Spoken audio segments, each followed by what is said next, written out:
Hi guys, it's me, cacn, and welcome tonight for the race watch along for the 2018 Mexican Grand Prix. Hopefully you guys are doing well for what is going to be, I think, a very good race, a very exciting start to this Grand Prix in about an hour's time. I cannot wait for this Grand Prix. Hopefully you guys are the same. And if you're in Europe or the UK or Australia, Asia, North America, South America, wherever you are, hopefully you are doing good ahead of the race today. But guys, again, if by some miracle you missed out on what happened in qualifying, let me now take you through what exactly happened. So here is your top 10 on the grid for today's race. Daniel Ricciardo will start from pole position, from Max Verstappen second, Hamilton third, Vettel fourth, Bottas fifth, Raikkonen sixth, and then Hülkenberg in P7, Sainz in P8, Leclerc P9, and Marcus Ericsson in P10. And then your bottom 10 is Ocon, Alonso, Perez, Hartley, Gasly, Grosjean, Van Dorn, Magnussen, Stroll, Sirotkin. But Pierre Gasly has a grid penalty, so he will start at the back of the grid, and Grosjean has a 3-place penalty, so he will start right back there as well in about 18th place on the grid. So that's the grid for today's Mexican Grand Prix. But as ever, let's go through all the teams and preview how we think they are going to do in today's Mexican Grand Prix. And we'll start off at the very top of the sport. First off, Mercedes. Now, I think with Lewis Hamilton, they got a very good result. I don't think Mercedes thought they would be that close to pole position after what was a terrible Friday for them, for both drivers really. So I think Mercedes were definitely happy with what they got in qualifying, but can they translate that into the Grand Prix? I believe they can. I believe they can. Normally, you know, compared to, say, Ferrari, as of late, Mercedes have had the better race pace. I know at the US Grand Prix, you know, Ferrari, you know, managed to do one less stop compared to Lewis Hamilton, and their race pace was, I'd say, equal or better. But if you look over the course of the last few races, I'd say since Spa, Mercedes have had better race pace, and I think today, compared to Ferrari, they will. But compared to Red Bull, I'm afraid, unless they beat them down to turn 1, I don't see how Mercedes can win the Grand Prix. If Red Bull are either leading with one of their cars or still have a 1-2, I don't see how Mercedes or Ferrari, who we'll get onto in a moment, can possibly win this Grand Prix unless, you know, the Red Bulls, as ever, suffer from reliability problems. But a podium, I think, definitely is possible for Lewis Hamilton. And of course, and I've said it plenty of times this week, if Lewis Hamilton finishes 7th or higher, he will win his 5th World Championship, no matter what Sebastian Vettel does in today's Grand Prix. And for Sebastian Vettel, what he has to do is win this race and hope that Lewis Hamilton finishes 8th or lower. It is as simple as that. Now we'll move on to Ferrari. And Ferrari, I think yesterday were disappointing, you know, when it came to Q3. Not the first time they've disappointed. They've disappointed plenty of times when it's come to the final minutes of qualifying. They do it so many times. So, you know, it's not a new feeling for the team, but they should have a good chance of gaining at least 2 positions down to the first corner with Sebastian Vettel, because the Ferrari in the speed traps is the fastest. Now, if Vettel does get an initial good start off the start line, he can then get a mega slipstream down to turn 1, because without a slipstream, he has the fastest car in a straight line. But with a slipstream, his car is going to be monumentally fast down to turn 1. So for Ferrari, when it comes to having a successful race, it's all down to the start. Yes, strategy and all of that is important, and it will be important, but if Sebastian Vettel is going to beat Lewis Hamilton today, he has to have a good start. If he doesn't, then it's going to turn into another one of those sorry affairs for Vettel and Ferrari. I think when it comes to race pace, I don't think they'll be able to seriously go for the win. I think they'll be about equal, maybe slightly slower than Mercedes. So it's going to be a difficult race for Ferrari. Again, all down for me to the start of this Grand Prix. And now we will go on to the team locking out the front row. Their first front row lockout since the 2013 United States Grand Prix 5 years ago. Such a long time ago, just with the way this sport is. And they deserve it. Their car has been so quick this weekend. It is clearly the fastest throughout the field. And for Red Bull, when it comes to, this race, if they can maintain a 1-2 at the end of lap 1, I don't see how anyone can beat them again unless, their cars break down. If they don't break down and they make it through, turn 1 and 2, or even just leading the race with one of their cars, how can they be stopped? Their car is so fast. When it came to race pace on Friday, their car was miles faster than Mercedes and Ferrari. Now, I know the hot conditions on that day did hurt Mercedes and Ferrari, but even if the temperatures were cooler, I think Red Bull still would have been quite clearly ahead of those two teams. So for Red Bull, they need to strategically plan out the start, and hopefully for their sake, they need to block the track as much as possible going down to turn 1 and just try and stop Hamilton, Vettel, Bottas and Raikkonen getting a run on them and getting, past them into turn 1, 2 and 3 and even turn 4. That's what they need to do at the start. I don't think, by the way, that Red Bull are going to call any team orders. I don't think Red Bull actually care who wins this race. Of course, they don't want the two drivers crashing into each other, but I don't think they'll care who wins this race. So I don't think they're going to let, Max Verstappen win ahead of Daniel Ricciardo, anything like that. If Ricciardo is leading and Verstappen is second, they're going to leave it like that, in my opinion. Or at least I hope that they do so. But guys, what do you think about those three teams? Can Mercedes go for the victory? And do you think they'll get a podium with Lewis Hamilton? And will Lewis Hamilton win his 5th World Championship today? For Sebastian Vettel and Ferrari, what can they do at the start?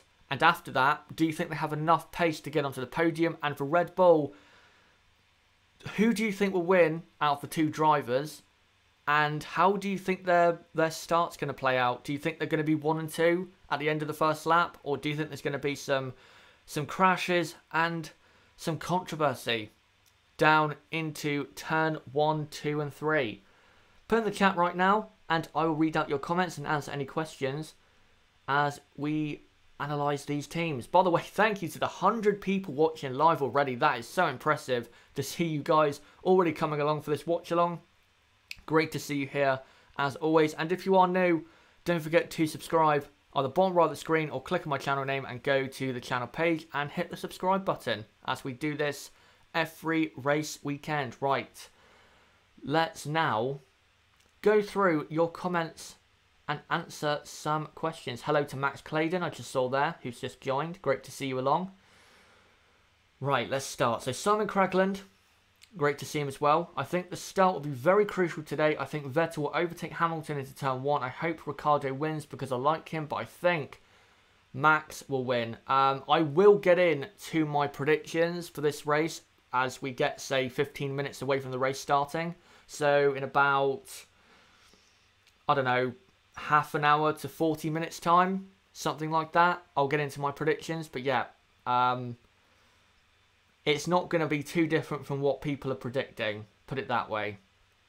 Scuderia D, Hamilton will wrap up the title, Red Bull could win again, Ferrari maybe could get a great start, but during the race they might drop to 3rd or 4th. Yeah, that's definitely a possibility. Again, we'll have to see where they are race pace-wise compared to Mercedes. I don't think they can be as quick as Red Bull in this race because of what I saw on Friday.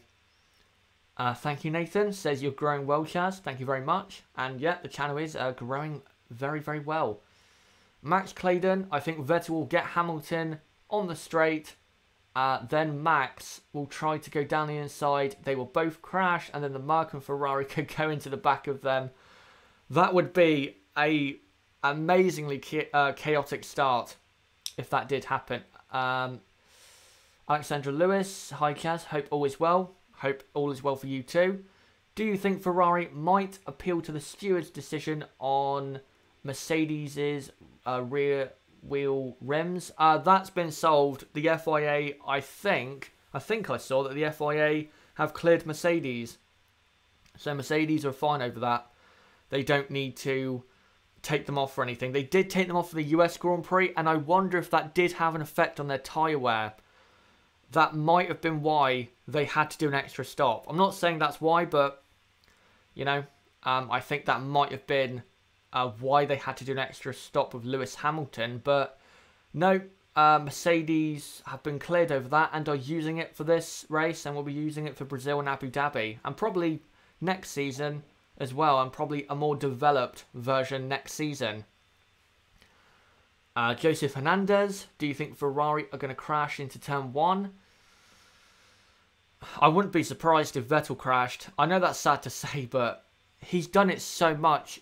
I wouldn't be surprised at all. You know, he's crashed with Hamilton, Ricciardo, Verstappen, Bottas. Just keeps going on, doesn't it? Nick, I think it's Nick Dubbin. I'm looking forward to the midfield battle. Points are close and it's more unpredictable. I will get onto the midfield very soon, and you are right. The midfield is quite unpredictable. Max Clayton, if that doesn't happen, then one of the top 4 will get some sort of damage or spin or something. Okay. Alexandra Lewis, yes, they cleared them, but if I'm not mistaken, wasn't it for this event with the possibility of appeal? No, it was for the US Grand Prix. Basically, Mercedes, they took off this wheel rim upgrade for the US Grand Prix to avoid Ferrari protesting about it, because Ferrari were going to protest it if Mercedes kept on their car, and then the FIA have dealt with it and said that it's all good. I believe so. That's what I believe I read. Tamzid, Vettel going to spin into turn 1, crash into Danny Rick. Hopefully not. I want to see Ricciardo have a good race today and actually get to the end. Even if he doesn't win, just be on the podium at least. Francisco, I think the Red Bulls are not starting well. I'm just trying to think of their latest starts. I can't remember Red Bull having a bad start, but they're not great off the line. I think Ferrari are definitely the best out of the top 3 off the start line for sure. And they've been that way for years now. Even back to the days of Fernando Alonso. Ben McCarthy, Vettel started 2018 so well, and then just evaporated like Ferrari. In my opinion, that's because of pressure. I'm afraid Sebastian just can't deal with pressure, I'm afraid. Right, I think we will now move on, guys, to the midfield. And first off, let's go to McLaren. Now, McLaren, yesterday, I'd say put in their best performance in a qualifying session since Singapore. Fernando Alonso in P12 and Stoffel Van Dorn in, I believe, P17, but will start P15 because of Gasly and Romain Grosjean's penalties. So 12th and 15th to start this race doesn't sound too bad, and they do have a good advantage of starting on tyres that they want to and not having to start on the Hypersofts if by some miracle they did get into Q3. So there is a chance that McLaren can score points. I'm not going to count them out, especially with Alonso at the wheel of that car, because Alonso is still, for me, one of the best on the grid. But realistically, I don't think they will, but I don't think they'll be, with Alonso, I don't think they'll be miles off. They won't be miles off. They'll be close enough to give some other teams, you know, something to think about for sure. But McLaren, looking better, but still, for me, not good enough considering just how big of a team they are. Next up is Renault. They got the best result they possibly could in qualifying. P7 and P8, locking out the 4th row. And if there is chaos ahead, which I know a lot of people are predicting, don't count out Renault for a surprise podium or a top 5 finish. On Friday, their race pace was up there with Mercedes and Ferrari. They were way off Red Bull, but it was there with Mercedes and Ferrari. So they could do something. They really could. But the big problem for them is they have to start on the hyper soft tyres. So yeah, that's obviously not good. So I guess for Renault, if they can try and drag those tyres long enough into the race where they're not having to do, say, an extra stop at the end, maybe they could get away with it and do a kind of undercut on, say, the top 6 if their pace isn't too bad. We'll have to see. But yeah, that hypersoft tyre is really going to be problematic for Renault. It really is, because I'd say by lap 5, even though the hypersoft is a faster tyre than the ultrasoft, they're going to be losing time to the top 6 by quite a lot. So they're going to have to make the start count, Renault. They're going to have to try and get maybe a car into the top 5 like they did at the start of the US Grand Prix, where they got, I think, up into 5th and 6th. If they can do that, and there's an incident between a couple of the cars at the front, then maybe they can get a good result. But again, that hypersoft tyre is going to be problematic for the team from Enstone. And next up, we will go on to Force India. Now, Force India basically yesterday did not attempt to get into Q3. They tried to finish up P11 and P12 on the ultra-soft tyres, so they could start at the front of the pack that has a free and fresh choice of tyres, and they are going to be a dark horse in this race. They might even finish at the front of the midfield battle in this race, because they're going to have, again, such an advantage for this Grand Prix with the 2 Renaults and the 2 Saubers ahead starting on hypersoft tyres. So for Force India, they might be able to finish P7 and P8, or maybe higher if, again, something at the front goes wrong for someone at the front. So Force India are definitely the dark horse of this Grand Prix, and you do have to watch out for them in this Mexican Grand Prix. Of course, as well for Sergio Perez, as this is his home race, and he will be super pumped up and motivated to go out there and get, I'd say, a top 8 finish in today's Grand Prix, and he definitely should. With the strategy that Force India are going for, he should have the capabilities of doing that. But guys, what do you think about McLaren? Do you think they can score points with Fernando Alonso? For Renault, how much is the hypersoft tyre going to hurt their chances of maybe getting a surprise, again, top 5 finish in this Grand Prix? And for Force India, by starting with Ocon and basically Perez at the front of the pack that gets to start on a fresh and whatever set of tyres they want to, how well will that work out for them? And where do you think they're going to finish? Put in the chat right now and I will read it out. By the way, again, thank you to the people that have come along. We've got almost 200 watching live. Again, thank you so much. Pleasure to do this for you guys. And again, if you are new, don't forget to subscribe. Ben McCarthy, I love that Force India livery. Yeah, it is a good livery. When they first revealed it at the start of last year, I was like, oh, I'm not sure. I'm not sure. But yeah, you know, I've grown to it, for sure. I've definitely grown to it. David Baza, I think it is, says, really nervous. I always get nervous for the start of a race because you just don't know what's going to happen.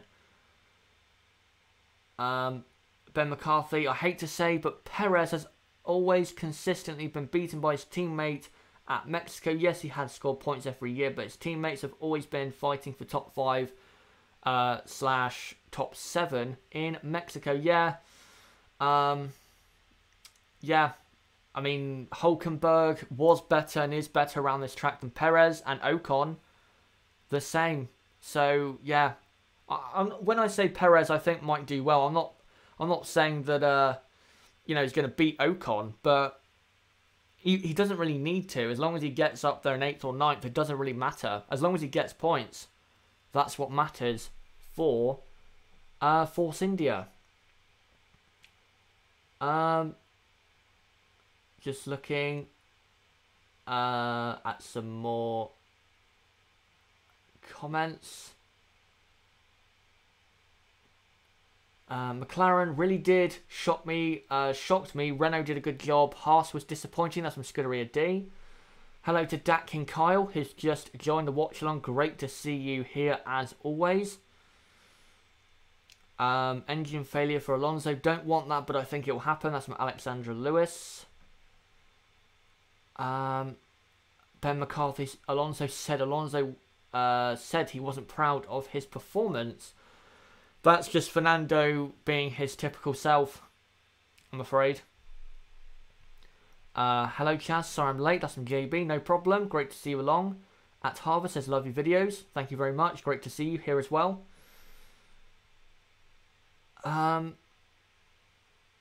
Just looking. What's Renault's race pace like? That's from Andrew Drury. On Friday, it wasn't that far off, if not quite equal, with Mercedes and Ferrari. But again, on Friday, it was so hot. It was 47 degrees track temperature at Mexico, which is very, very hot. Today, as I look at the screen, it's definitely a lot hotter than it was yesterday, so that won't be good for the hyper soft tyres and really the ultra soft tyres. But there is, guys, a chance of rain today. Just need to let you guys know that there is a chance of rain. Apparently, there's a 50% chance of rain at the start, so in about 40 minutes time, and then the chances of rain will increase during the Grand Prix. So hopefully we do get some rain. That'd be great. That'd be great to see. Nibbler saying Renault was second quickest in race pace. That's, yeah, that is very, very good. I think Gina just joined and said, sorry I'm late, no problem. Great to see you along. Hello from the United States, says James Stevens. Great to see you. Tom McDonald says, coming from a Red Bull fan, I can see there being a big three-way, possibly four-way accident on the first lap. Maybe, what, Singapore 2017 like? I don't want to predict that stuff. I really don't. I hope there isn't, because I think the race will be kind of ruined if that did happen. It'd be very exciting, but I want to see, you know, all 6 cars finish the race, because I think they're all going to be, well, I'd say the 2 Mercedes and Ferraris will be close. Maybe not the Red Bulls compared to Mercedes and Ferrari, but, you know, I want to see all of them finish, because I think we will get a good Grand Prix that way. Tamzid says, hello from Italy. I'm on holiday. Hopefully you're enjoying yourself. Welsh Toast. Renault could get a podium. I would have said that if they started on the ultra soft tyres. But they're starting on hyper softs. And as I look at the screen now, the sun is coming out even more. And it's getting hotter and hotter.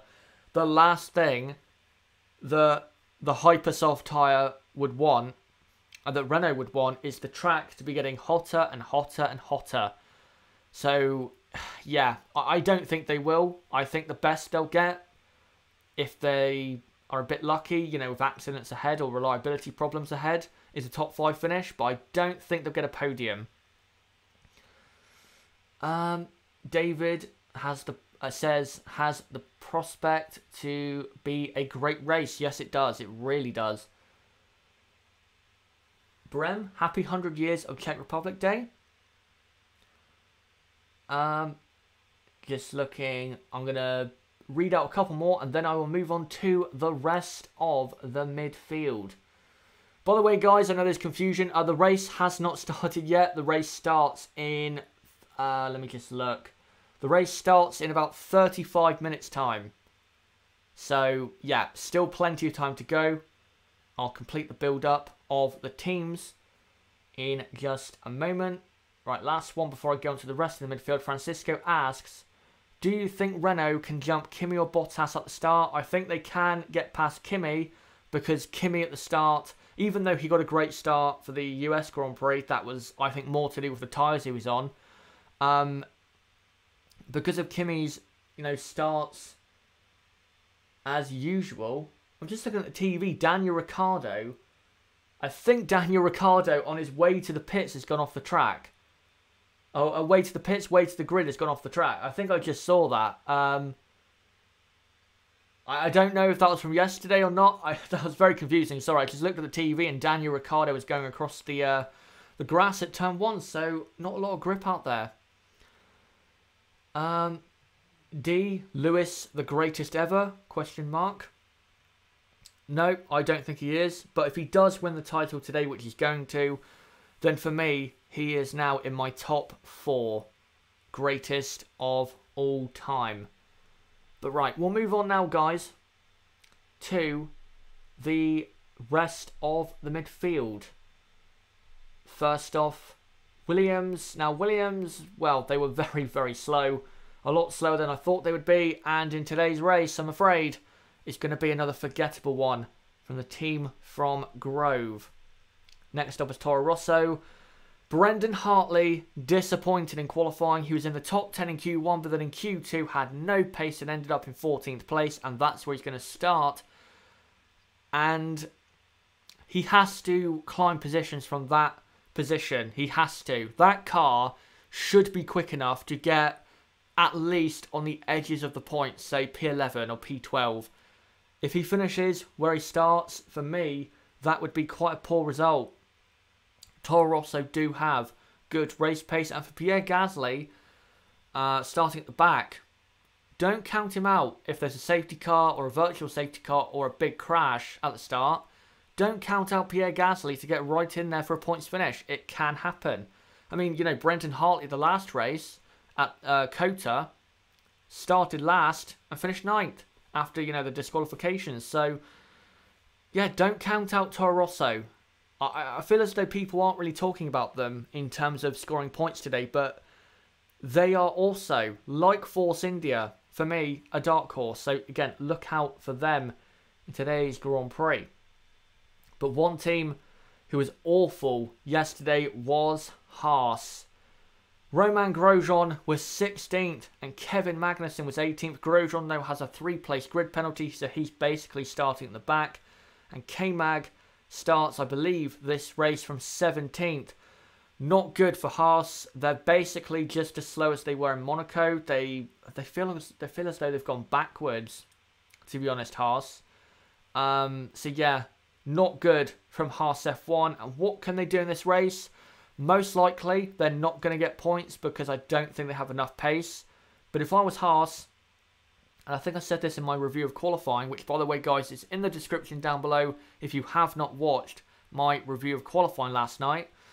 What I would do was stick on the super soft tyres, the hardest tyre, hope the hyper soft dies and even the ultra soft, and just go for it. Just run as long into the Grand Prix as possible. Hope for a virtual safety car or safety car and go from there. Because if they do what everyone else does, I don't see how they're going to have a points finish or a successful race. I just don't see it. They don't have the pace this weekend. They're really far off where they should be. They should be where Sauber were in qualifying. Not good enough from Haas. And talking of Sauber, let's go on to them. And, well, what a qualifying it was. P9 and P10, their second double Q3 appearance of 2018. So great there for Sauber. But they are at a disadvantage because both Saubers start on the hypersoft tyres and are directly on the grid under threat from the Force Indias, the Toro Rosso Brendan Hartley, Fernando Alonso. So this is going to be a tough race for Sauber. And I'm going to say it now, I don't see how Sauber can score points because Sauber aren't the best when it comes to their tyres. They don't keep their tyres as good as, say, Renault or teams like that, or Force India. And again, they're starting on a tyre that you want to avoid. So I don't see how Sauber can score points unless, there's a big crash or a safety car that could help them. But again, I don't see how the hypersoft tyre is going to work out for them in today's Grand Prix. But guys, what do you think about those 4 remaining teams? Can Williams do anything in this race? For Toro Rosso, do you think like me, they're a dark horse just like Force India? For Haas, do you think they can take a risk, or should they go on the ultra soft tyres and try and be a bit faster at the start, or go on the super softs and just go for, I guess, longevity in this race? And for Sauber, do you think they have a chance of points considering they start on that hyper soft tyre? Put in the chat right now, guys, what you think, and I will read it out. Right, let me take a look. I think this race will be a disaster. JB at it again with the puns. Of a race for the American team. Hopefully it can get better in Brazil. Your puns are so bad. Andrew Drury, I don't think Force India wanted to get into Q3. Yeah, that was their aim, was to finish up P11 and P12. They were trying as hard as they could to not get into Q3. Thank God their car wasn't as fast as the Renault, because I don't think that strategy would have worked out. I think they might have got a car into the top 10. And here come the puns for Haas in the chat right now. Gina, do you think Hartley deserves to be an F1 in 2019? I think he is working very hard for it. He is working very hard. But over the course of 2018, I don't think he does. Not over other drivers. I don't think he does. For most of 2018, he just has not been good enough, I'm afraid. If he performed like he has been at the moment for the whole season, he would have been signed up by now to be partnering Kvyat for 2019. And there's still a chance of that, but the rumour is that Alexander Albon will be the driver at Toro Rosso. So, yeah, not good for Hartley. Hello to TJ Wittenbach, I think that is. Good to see you in the chat and see you along for this watch-along.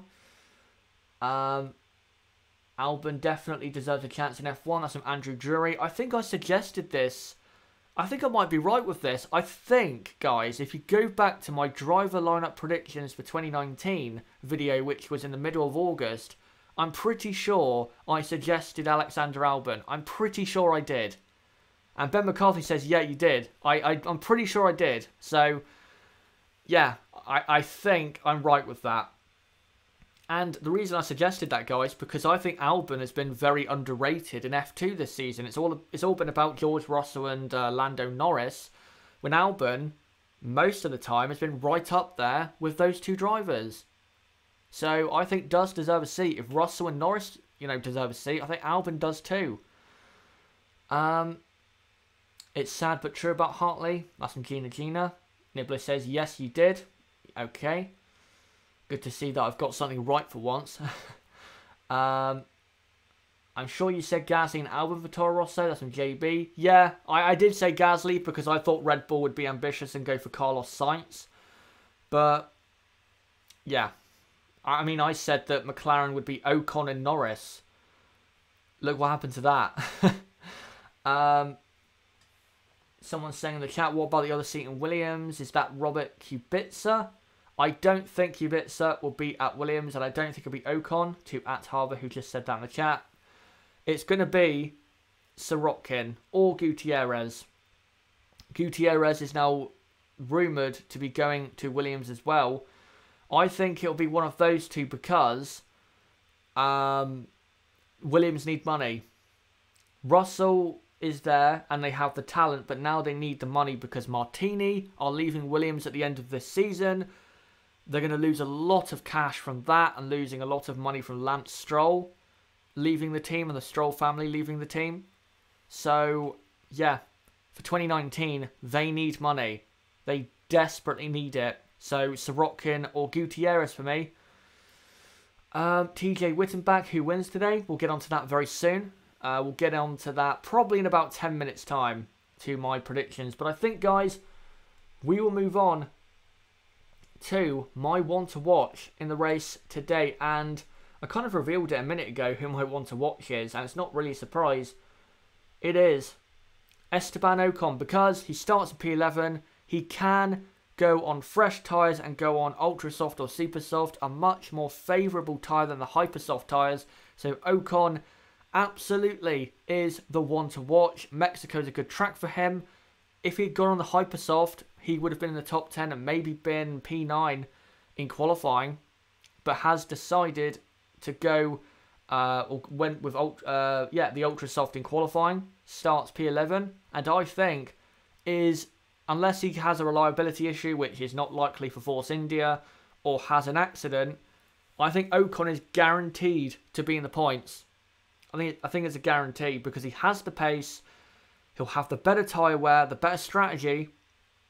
So I think Force India, definitely with Ocon, maybe Perez as well, will get into the points. But guys, quickly, who is your one to watch for this Grand Prix? Is it Ocon? Is it Charles Leclerc? Perez? Hartley? Ricciardo? Verstappen? Who are you going for as your one to watch for this Mexican Grand Prix?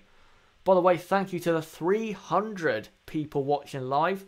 Great to see you all along. And as well, as ever, if you are new to the channel, we do this every race weekend. So don't forget to subscribe for more content like this. My one to watch, Renault's engine. That's from Ben McCarthy. That's a good one. Niblo says Nico Hulkenberg. I think starting on the Hypersoft counts him out, I'm afraid. Hartley, since he's fast this weekend and he's also under pressure, that's from Kingston. Hartley, yeah, I'd put him in there. Vettel, in case of a Vettel. That's a good one. Someone says Hulkenberg. For me, it's Verstappen. That's from JB. Says Verstappen. I hope not, but I think he'll undercut Ricciardo and get to him at the start. We'll have to see, but yeah, that's possible. Scott Gaming says Carlos Sainz. But in all seriousness, Vettel, because he has nothing to lose and may hook it together, but I'm taking a big chance. Yeah, I think you are. Vettel just cannot produce a consistent performance throughout a weekend anymore. I don't know what's happened to him. Hello to Ronan Brady. Great to see him along. Usual in the watch-alongs and chat. Ronan Brady, I watched your 2016 rant about Rosberg last night. So funny, have to say it was passionate. Yeah.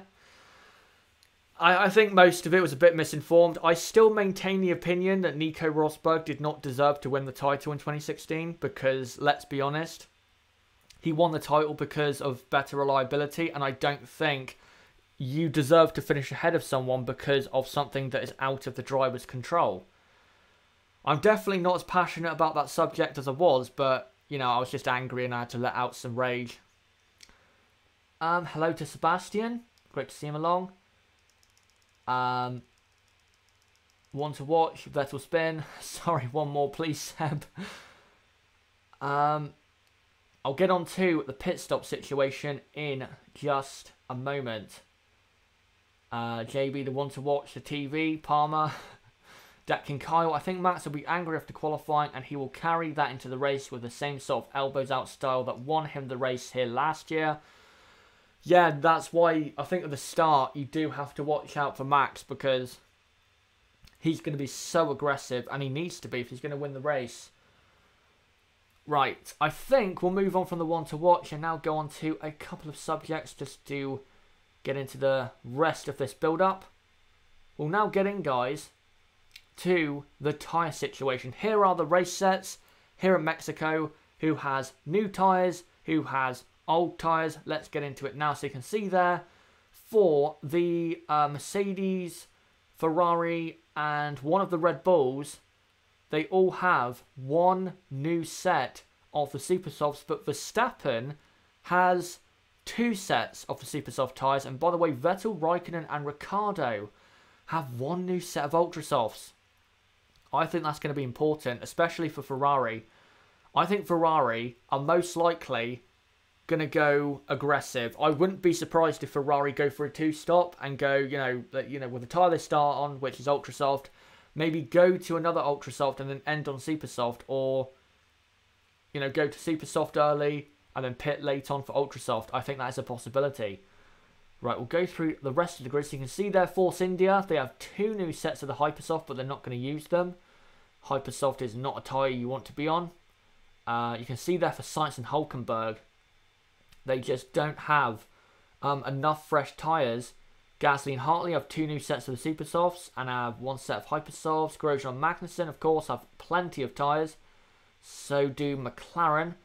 And then you can see Ericsson and Charles Leclerc, I'm afraid, like Renault, just don't have enough tyres, and that's what's going to affect them in this Grand Prix. I think most likely for Renault and Sauber, they're going to go from Hypersoft to Super Soft and run as long as possible, and then probably put on that fresh set, as you can see there, of Ultra Softs for the end of the Grand Prix. But guys, when it comes to how many stops there'll be, for most of them, I'm going to go 1. But for Renault and Sauber, I think it'll be 2 stops. But if the track is hot enough and the tyres are performing worse than they even thought it would, then I think for most people it will be a 2-stop race. And that'd be great to see if we got a 2-stop Grand Prix. But we'll move on from that and now go on, guys, to the best places to pass and go for an overtake here in Mexico. And the obvious place is turns 1, 2 and 3, and the run down to turn 1 from the start line is so long. It's about 1 kilometre down to the start line, and if you get a good start and you get in the slipstream and you have good horsepower, you can gain a lot of positions down to the start. So for, you know, Ferrari, for Mercedes, again, if they get good starts, they can make a move down into turn 1. But as, you know, turns 1, 2 and 3 go on, the track gets tighter and tighter and tighter, meaning that normally accidents do happen. We had one in, I think, 2016. We had one between, I think it was Nasser and Gutierrez. And then, of course, last year, the controversy between Sebastian, Vettel, Max Verstappen as well, and Lewis Hamilton. So watch out for turn number 1, 2 and 3. And as well for turn 4. We've seen plenty of passes here. This is a great place for passing. You can go around the outside. You can go down the inside. We've had accidents going into turn 4 and then to turn 5. I'd say excluding turn 1, this is absolutely the best place elsewhere on the track to go for an overtake. So again, watch out for this part of the track. And as well, there is a DRS zone, a second DRS zone coming down into turn 4. So that can give the driver behind an opportunity to go for the overtake. But now, guys, let me get on to my predictions for today's Mexican Grand Prix. You guys can put yours in once I'm done. So now let me get into mine.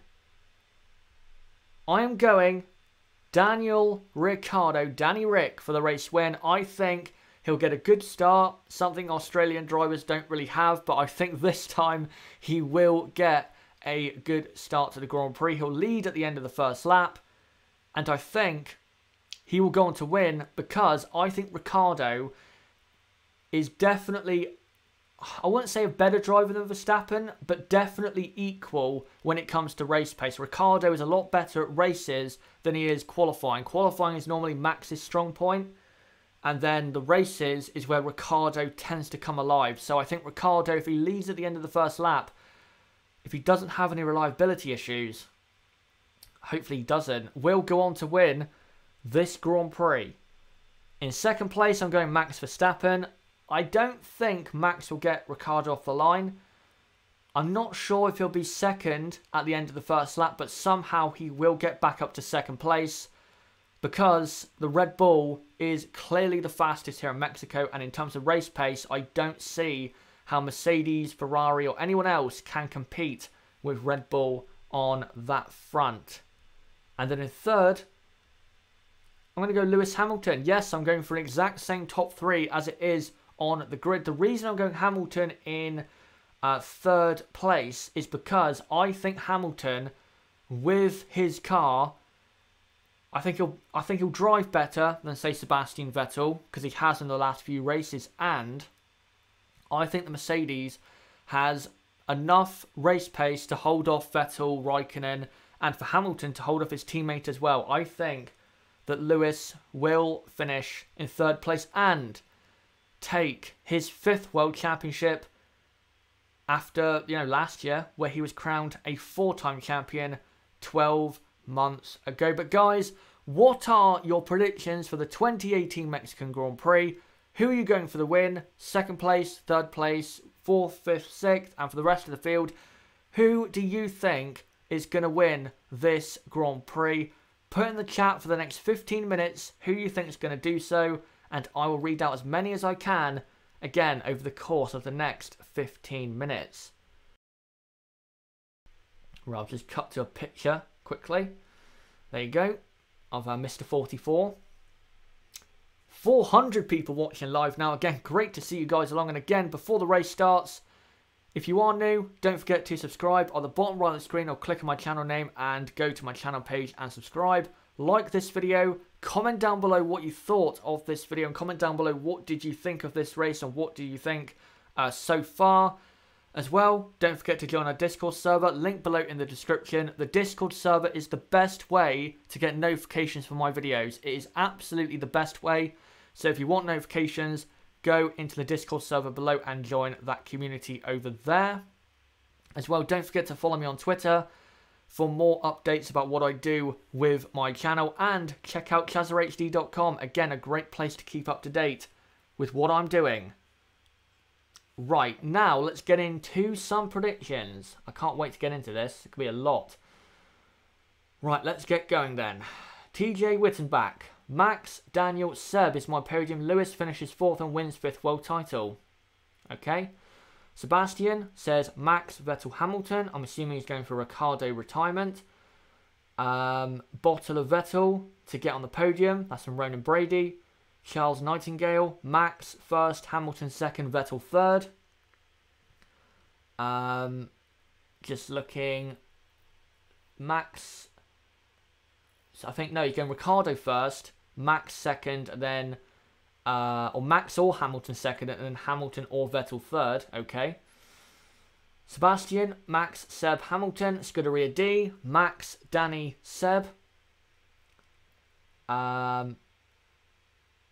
Gayland, Barney, Juan Manuel Fangio 1st, Sterling Moss 2nd, Ix 3rd. Just looking at some more. Oh, Grosjean will smash everyone off into turn 1 and take the lead. Ronan Brady, Max 1st, Ricciardo 2nd, Vettel 3rd. Want Ricciardo to win. I think I wouldn't say we all do. I think there's plenty of people here that want Max and Sebastian and Lewis to win, but just as a feel-good story, I think Ricciardo would be, it would be a good story to see Ricciardo win. Hamilton to not finish. That's from Nathan Harris. If he doesn't finish, by the way, Sebastian has to win the Grand Prix to keep the title alive. George says Ricciardo 1st, Verstappen 2nd, Hülkenberg 3rd. Dylan says, when does it start? The race starts in about 12 minutes time. We're not far away. By the way, if you're new to the watch-alongs, what do I do? Unfortunately, I can't show the race live in terms of video because of obvious copyright issues. So what I'm going to do is, for me, I'm going to basically do like a radio commentary of the race, like you would hear on the radio. And I'm going to throw up as many pictures live from the track as I can. It'll be still images, but again, that's the best I can do because, again, this channel would get took down so quickly for copyright. So, yeah, that's what we do here on this channel. Ricciardo, Verstappen, Vettel. That's a Niblo. That's his prediction. Of course, he's going to go Ricciardo to win. That's no surprise there. Fish Lips, Dan and Max got starting instructions. I'm sure they do. I'm sure they do. The instruction will be to block the track and make your car as wide as possible going down to turn 1. Good evening to Fish Lips. Good to see him along. Ben McCarthy, Max 1st, Seb 2nd, Lewis 3rd. Danny Rick will get a puncture or front wing damage, not mechanical issues. Let's not jinx it. Let's not jinx it. Guys, 71 laps of the lights. Hope you enjoy. Yeah. I can't wait. I really can't wait for this Grand Prix. I'll move on to another picture quickly. There you go. Of the Kimster, last week's race winner. If he won again, what a performance it would have to be. Or how lucky would he have to be to get the win. Niblo, sadly the track is too wide for Red Bull to block the track. I see your point, mate, but it gets narrower down to, I'd say, yeah, it gets a bit narrower down to turn 1. It all depends on what their initial getaway is. If they get a bad getaway, then yeah, it's impossible to get to block the track. But if they both get the best starts, then it is possible. Andrew Drury, maybe Hulkenberg can finish on the podium, possibly. Right, keeping in the chat, guys, what your predictions are. We are 10 minutes away from race start. 10 minutes away from what is probably going to be Lewis Hamilton's championship coronation and what should be Red Bull's 4th win of 2018. It really should. And I hope it is. I think with the pace they've shown this weekend, they do deserve it. Right, let me see. Ronan Brady, when was the last time you missed a race? In terms of an entire race, well, the race before I started watching, which would have been the Singapore Grand Prix of 2011. My first race was Japan 2011. The only race I haven't watched in its entirety live was the 2015 British Grand Prix because, for some reason, I overslept. And I only tuned in with about 7 laps to go. And part of that was because of how boring the races were in the first few races that I wasn't as keen to get up for the race. I tried to, but, just messed up in that sense. But 2018 compared to 2015 is like 2012. It has really been a much better season than it was a couple of years ago. I'm on split screen. Watch both race live on your YouTube channel live. That's a good way to do it. Hopefully you guys have got your TVs set up on whatever you're watching it on, maybe a computer, as the formation lap will be getting underway quite soon. Vettel will crack again. That's from Soup or Scoop, I think it is. Can't really see the C there. Scoop Richardson says Vettel will crack again. Wouldn't be surprised if he did. Trinidad, Adrian, will there be carnage at the first corner? I don't want to say there will, because I think everyone's saying that there will be a crash. Probably means that there won't. I wouldn't be surprised. Wouldn't be surprised if that happened. Niblo saying there his first race was Australia 2006. I actually watched that race a few weeks ago. Very exciting race. If you can find it, then go and watch it. Ronan Brady says someone to go off at turn 1. I think someone will. I don't know who though. We'll have to see. Here you go. There's a picture of the Red Bull. I'll get pictures from live from the track very, very soon, in about 2 or 3 minutes time. We are about 7 minutes from the formation lap.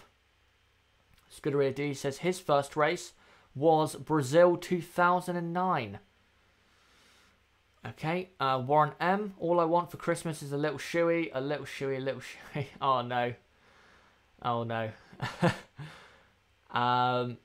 Ronan Brady, my first race was Abu Dhabi 2012, and that's why I like that track. It was a good race, but all the other races have been poor. Guys, let's watch how Max will win. It's not guaranteed. It's not guaranteed. If he gets into the lead, I think he probably will, but I'm not sure he will. We'll have to see what happens. Let me just look at the comments here. My first race was Detroit. Which one? Which Detroit race? That race was a long time ago. Was it 1991? Was the last race in Detroit, or was that Phoenix? definitely a quarter of a century ago. Can you soon start doing live stream of the races? No, I'm afraid it's never going to be possible to actually do, a proper live stream of the race. It's never going to be possible. The only thing I can do is try and find a timing screen. But yeah, there's no chance I could ever show the race live in terms of video because, again, the channel would be completely shut down in its entirety. Nathan, who will Grosjean take out in turn 1? I think, was it Warren M? I think he can attest to this or respond to this. I think it was him who said that he was anticipating Grosjean and Stroll to collide into turn 1 and was already asking me, who do you think will be at fault? So, yeah. Maybe that'll happen. Maybe it'll be Lance Stroll. I'm pretty sure it was him. Niblo getting very nervous in the chat. As we're now 5 minutes away from lights out. Right, I'll just post a picture for you guys of where we are for this Grand Prix, Mexico City. It is such a great place for a Grand Prix. The carnival atmosphere around this Grand Prix is so good. And yeah, I love coming to this Grand Prix every season. Right, there you go. Overhead shot of where we are in the world for this Grand Prix. Who is going to win? Put in the chat in the next 5 minutes who you think is going to win. And I will read it out. Ben McCarthy, I love the track, but the original was better. Yeah, it was. The original track pre-92 was better, for sure. I think people forget as well, this Grand Prix has been around since the 1960s. This is not a new Grand Prix. We had this Grand Prix from, I think, 1963 to 1970.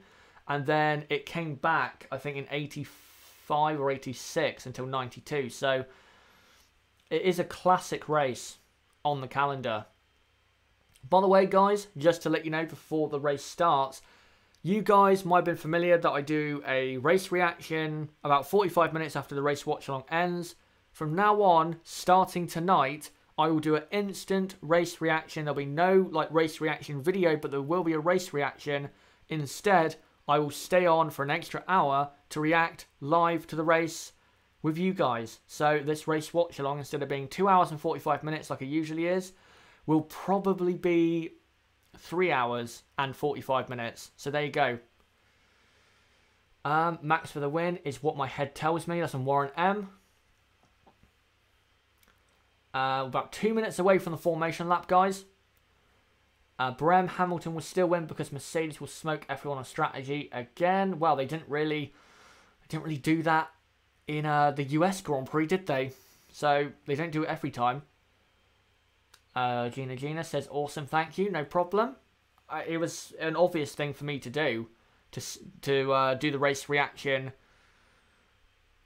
soon after, because I know you guys want to do it straight after, so that's what we'll be doing.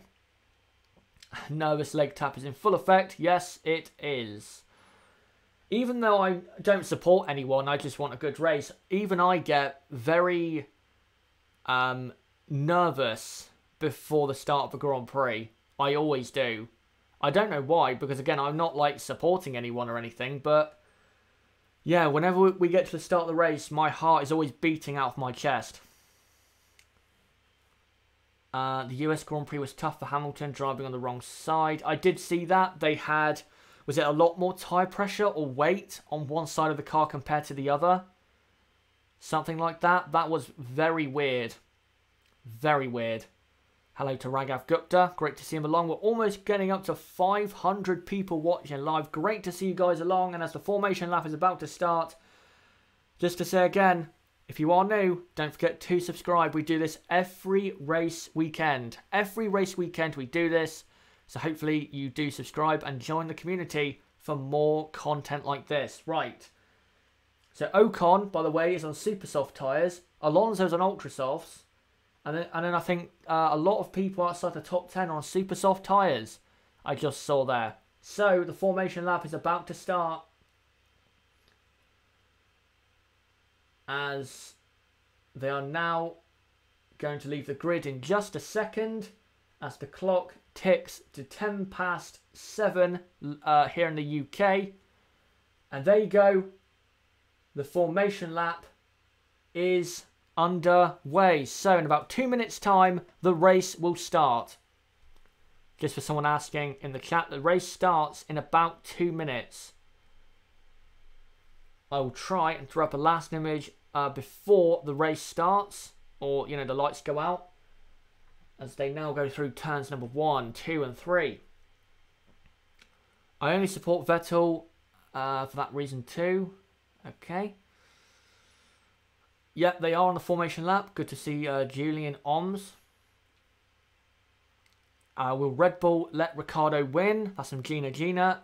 I think they will. I don't think they care that much about who wins. As long as they win the race, I don't think they care. The race will start in about 90 seconds time. They are currently midway through their formation lap. Are we expecting a one pit strategy? I think for most people, yes. I think for most of them, yes. Right, I'll post a picture quickly before the race starts of your man on pole as he gets ready to head down very soon into turn number 1 as he now comes through to the final sector of the track. So here you go. There he is, Danny Rick. Looks relaxed as always. No pressure. Can he win what could be, I know this might be sad to say, but this could be his final win of his career because there's no guarantee Renault's going to work out. So this could be history here. Hello to anyone joining live. We're now 600 people watching live. So again, just before the race starts, don't forget to subscribe for more content like this. We do this every race weekend. Are you ready, guys, for the start of the Mexican Grand Prix here in Mexico City? I'll just post a last picture very quickly of the formation lap. If I can. If I can't, then I'll just leave this picture on the screen for you guys. There you go. That was the formation lap just moments ago. As now the start is about to get underway in about half a minute. Get ready, guys. Get ready. This is going to be one hell of a start. They now get lined up on the grid, and now the lights are on. 3 lights, 4 lights, and 5 lights in Mexico. Lights out, and away they go. And Lewis Hamilton has got a great start, and Ricciardo has already been jumped down as they run down to turn 1. And now is Hamilton into the lead? I think he is. No, Verstappen dives down the inside. Can Hamilton go around the outside? No, he doesn't. And Ricciardo is now stuck in 3rd. He gets back up to 3rd ahead of Valtteri Bottas. Not a good start there for Ferrari. As all contact there, Salvo and Fernando Alonso. But Max Verstappen leads from Lewis Hamilton 2nd. 3rd is Daniel Ricciardo from Sebastian Vettel 4th now as he's just getting past Bottas. Bottas is pushed off the track. And yep, so it is now Verstappen leading, Hamilton 2nd, Ricciardo 3rd, Vettel 4th, Bottas 5th, a Renault there in P6. I think it is Carlos Sainz, great start, then Raikkonen 7th, Hülkenberg 8th, Leclerc 9th. Oh, that was almost a great pass by Marcus Ericsson. Leclerc 9th, Ocon 10th, Ericsson 11th, Perez in 12th, Alonso 13th, Stroll 14th, Magnussen 15th, Sorokin 16th, Hartley 17th, Gasly 18th, Grosjean 19th, Van Dorn's at the back. Look at this chaos into the stadium. Cars all over the place. Oh, the Force Indy there, locking up, struggling for grip. Don't go for the move there, Fernando. You're not going to get through there. And, oh, there's a Force Indy in. Who is that then? That's Esteban Ocon, I think, is just come in to the pits. It is. Ocon in for front wing damage. That's not good. As Kimi Raikkonen, passes Carlos Sainz around the outside into turn 1. As Ocon is now getting his front wing changed. And so is Brendan Hartley, I think. Is Brendan Hartley's just come in for a pit stop immediately and done a 2.5 second pit stop. So, yeah. Toro Rosso thinking that's the better strategy, of course. But I'll read out the order in about 2 or 3 laps, guys. But is Verstappen leading from Hamilton second, Ricciardo third. Then it's Vettel, Bottas and Raikkonen. And the Renaults, I have to say, just watching the cars on the Hypersoft, they are struggling so bad. They cannot get around the corners really at all. But now the real question is, what can Daniel Ricciardo do against Lewis Hamilton? Because the Red Bull is faster in race pace, as Verstappen is proving right now. He's 1.3 ahead of Lewis Hamilton. What can Ricciardo do, 1.7 behind, to get up to second? What can he do? As Verstappen about second ahead and has done the new fastest lap, a 1:20.9. As the two Renaults really look like they're struggling on that Hypersoft tyre, to be honest. And race control enabling DRS now for some overtakes. It looks as though, to me, Sainz is struggling and Hülkenberg can definitely go faster in his Renault. So maybe team orders will be enforced very soon for those two drivers, Sainz and Hülkenberg at Renault. Right, I'll try, guys, and post a picture quickly of the start. Right, I've got it. I'll just read out the order in just a moment. And we just post this picture to show you guys what happened on the rundown to turn number 1. By the way, Renault and Sauber still looking good. Both still in the top 10, those two teams, with their cars. Right, let me just throw this on the screen. So there you go. That was off the start line. Lewis Hamilton got just a mega start on Daniel Ricciardo and Max Verstappen. Great start to the Grand Prix. Absolutely fantastic. But Max Verstappen is the one leading. Why can't we just let the handbrake off at the start? Yeah, who is this? Is Kevin Magnussen passing Stroll at turn 1, but he's gone off the track. And so is Gasly. So both Magnussen and Gasly go off at turn 1. Magnussen's going to have to give that position back. And he does. Is that smoke coming out of the back of Fernando Alonso's car? I think it is. I think Alonso's car might be broke. We saw contact on the first lap, so maybe his car's broke. I don't know. He's in P12 right now. Max is now, 2 seconds in the lead. I'll read out the order in just a moment. Just trying to see this replay of Alonso at the start. So, looks good through turn 1. Turn 2, looks fine. And then, basically, the Force India of Ocon lost his front wing, I think, on the back of Ericsson. Oh, and Alonso's out. Fernando Alonso is out of the 2018 Mexican Grand Prix. His second consecutive retirement. If it doesn't rain, it pours for Alonso. So, I don't think that will require a safety car or virtual safety car. That car should be able to be pulled away. Oh, no, we do. We get a virtual safety car. If I was Renault and Sauber right now, you know what? I'd pit, because those Hypersofts, they're not going to last much longer anyway. So, on lap 5, with a virtual safety car, this is the field. Max Verstappen leads, Lewis Hamilton is second, Ricciardo is third, Vettel fourth, Bottas fifth, Raikkonen is sixth. Then the two Renaults of Sainz and Hülkenberg in 7th and 8th. And then 9th is Charles Leclerc, 10th is Ericsson, 11th is Perez, 12th is Lance Stroll, as we see a replay at the start now. So I'll complete the order once this replay is over. So Lewis Hamilton gets a great start.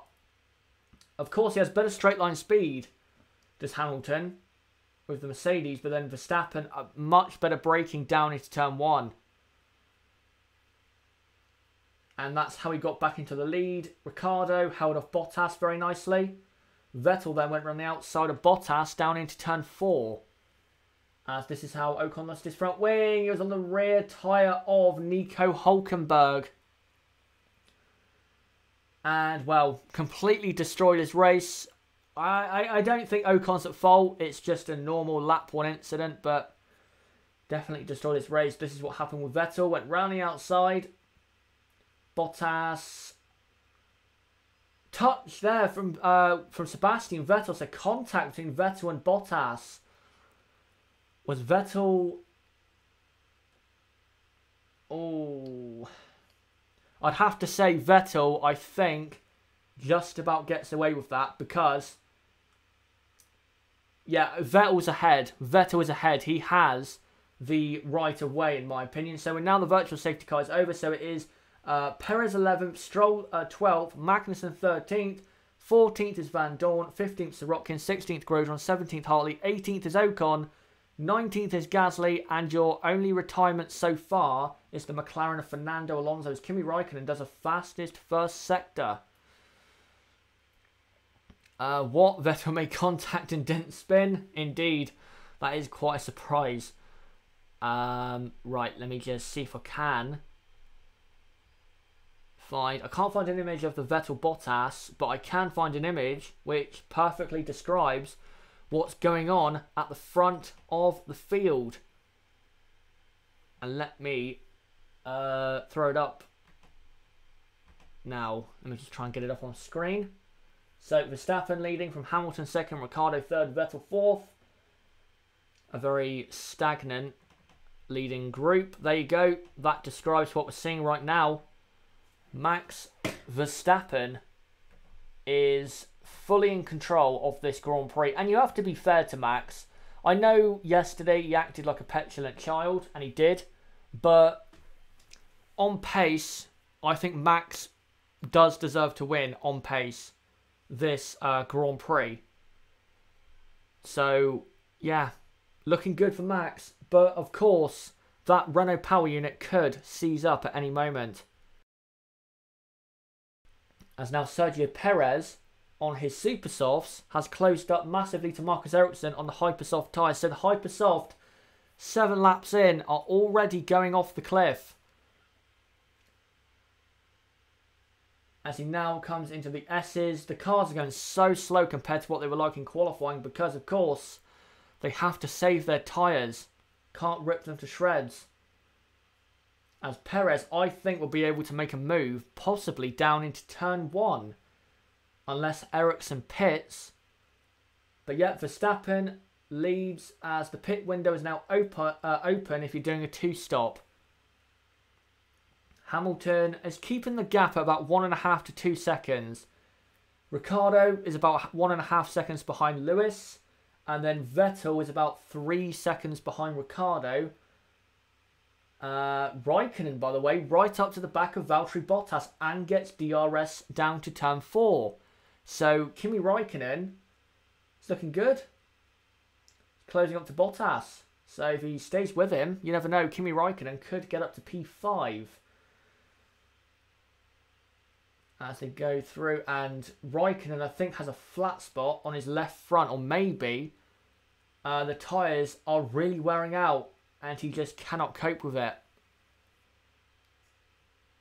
As they come through, and the cars, again, are going so slow compared to what they were in qualifying. I know they have a lot more fuel on board, but they're having to manage their cars so just neatly so they don't have any issues with the tyres. But very close step between Bottas and Kimi Raikkonen as Max Verstappen does a new fastest lap of 1:20.9. Hamilton 2.5 seconds behind Max. Can Lewis do anything about Max Verstappen? It seems as though to me that Max, he's not pushing as hard as he could. He's definitely managing the tyres. But if you're looking at the TV right now, look at that left front tyre on Lewis Hamilton. That tyre is starting to wear a lot. And Kimi Raikkonen's left front also is not looking good. So tyres are now running this race. I want to think Mercedes have derated just for the sake of keeping the whole thing interesting. By the way, guys, I'll try to read as many things from the chat out as I can. But of course, I need to concentrate on what's going on in the race. Who's winning? Max Verstappen is leading. I'll read out the entire order in just a moment. Just watching Kimi Raikkonen here, right behind Valtteri Bottas for 5th. What can Kimi do about Valtteri? It is about to be lap 10 here in Mexico. Still another 61 to go. So it just shows you that this race is a race of attrition. Right, so it is lap 10, so I'll read out the order. So Max Verstappen leads by 3.5 seconds from Lewis Hamilton. Ricciardo is 3rd, Vettel is 4th, Bottas 5th, Raikkonen 6th, and then P7 is Carlos Sainz, P8 is Hülkenberg, P9 is Charles Leclerc, P10 is Marcus Ericsson, and then outside of the points but still in the race is Perez 11th, and then Stroll, Magnussen, Van Dorn, Sirotkin, Grosjean, Hartley, Ocon, Gasly, and your only retirement is Fernando Alonso in the McLaren. So, and Daniel Ricciardo, by the way, is gaining on Lewis Hamilton. He gained about 1/4 of a second that lap and is gaining even more. So, Ricciardo is now getting up to the back of Lewis Hamilton. And we know if Ricciardo gets an opportunity at a pass, he will go for it. He always does. Legion confirming that in the chat, saying Ricciardo is faster than Hamilton right now. He is, and he is closing. As I get to the mid-sector, I think Hamilton's tyres have gone off because it's not like he's in dirty air or anything, because he's losing a second a lap to Max now. So I think Lewis might have to pit. He's not going to, as he got very close to the wall on the left. Lewis is really struggling. And Ricciardo's now in DRS. Lewis Hamilton's tyres have gone off the cliff. Ricciardo doesn't have DRS yet, but he's close enough to cause Hamilton some issues. But yes, Lewis Hamilton, by the way, guys, his tyres have gone off the cliff. As it's about a second between Hamilton and Ricciardo down to turn 4. This time, the last lap, it was about 2.2. His tyres are dead. You can see them. The left front is dead. As Sergio Perez now is getting a run on Marcus Ericsson down to turn 1. Will he make the move? Ericsson moves to defend. Perez goes round the outside. Ericsson defends. Oh, that got very close then into turn 1. Perez has to wait, but he can make a move down into turn number 4. DRS opens. Gets the slipstream. Will he go for the move? Ericsson very nicely blocking off. Ericsson is a good defensive driver. You can clearly see that. As Perez all over the back of him. Ericsson defends again. This is not helping him as Mercedes are going to pit. I guess with Lewis Hamilton. As Perez all over the back of Ericsson. And then all over the back of Perez and Ericsson's Magnussen, as Lewis Hamilton has pitted for super soft tyres on lap 12 out of 71. 2.3 second pit stop, so all good. The other Mercedes of Valtteri Bottas comes in. So the two Mercedes are pitted for super soft tyres. Will they last 60 laps? I'm not sure they will. So, by the way, Valtteri Bottas has joined behind Hülkenberg and Leclerc, as Sainz is pitted as well. Lewis Hamilton, though, just getting out ahead of the Renault of Nico Hülkenberg. 2-stop confirmed. That's on Wolfslayer. I'm not sure if that's a 2-stop, but I wouldn't be surprised as Perez goes down the inside of Ericsson at turn 1, but Ericsson holds him off. Ericsson now is collecting a train behind him of Magnussen with Perez and also now Stoffel Van Dorn. Perez has to get past soon. If Ericsson stays out, then again a train is going to form. I'll read out the order, guys, once everyone gets pitting. Because at the minute it's a bit messed up because not everyone's in the positions that they're actually in. Vettel's not looking bad, but he's not looking that great. As Daniel Ricciardo now pits, Vettel's times are not really that great in terms of getting on the podium, so I don't think he's looking that good. As Ricciardo pits and comes out on a set of super soft tyres, I think. Is it super softs? I think it is. It is. And Hamilton has rejoined ahead, so Hamilton maintains a net second place. Hamilton, by the way, no, it's not in traffic. That's from Crafter Man, I think it is. Nope, he was not in traffic. As Bottas is now getting passed by Charles Leclerc, is he? No, I think he just passed Leclerc, and Leclerc got a run down to turn 1. As Hulkenberg is pitted, Van Dorn is pitted, so people starting to pit now. In this race, Ericsson, by the way, still out on the track and holding up Kevin Magnussen, and soon the Renault of Carlos Sainz will close up and make that a proper train. Ericsson's only about half a second ahead of Perez.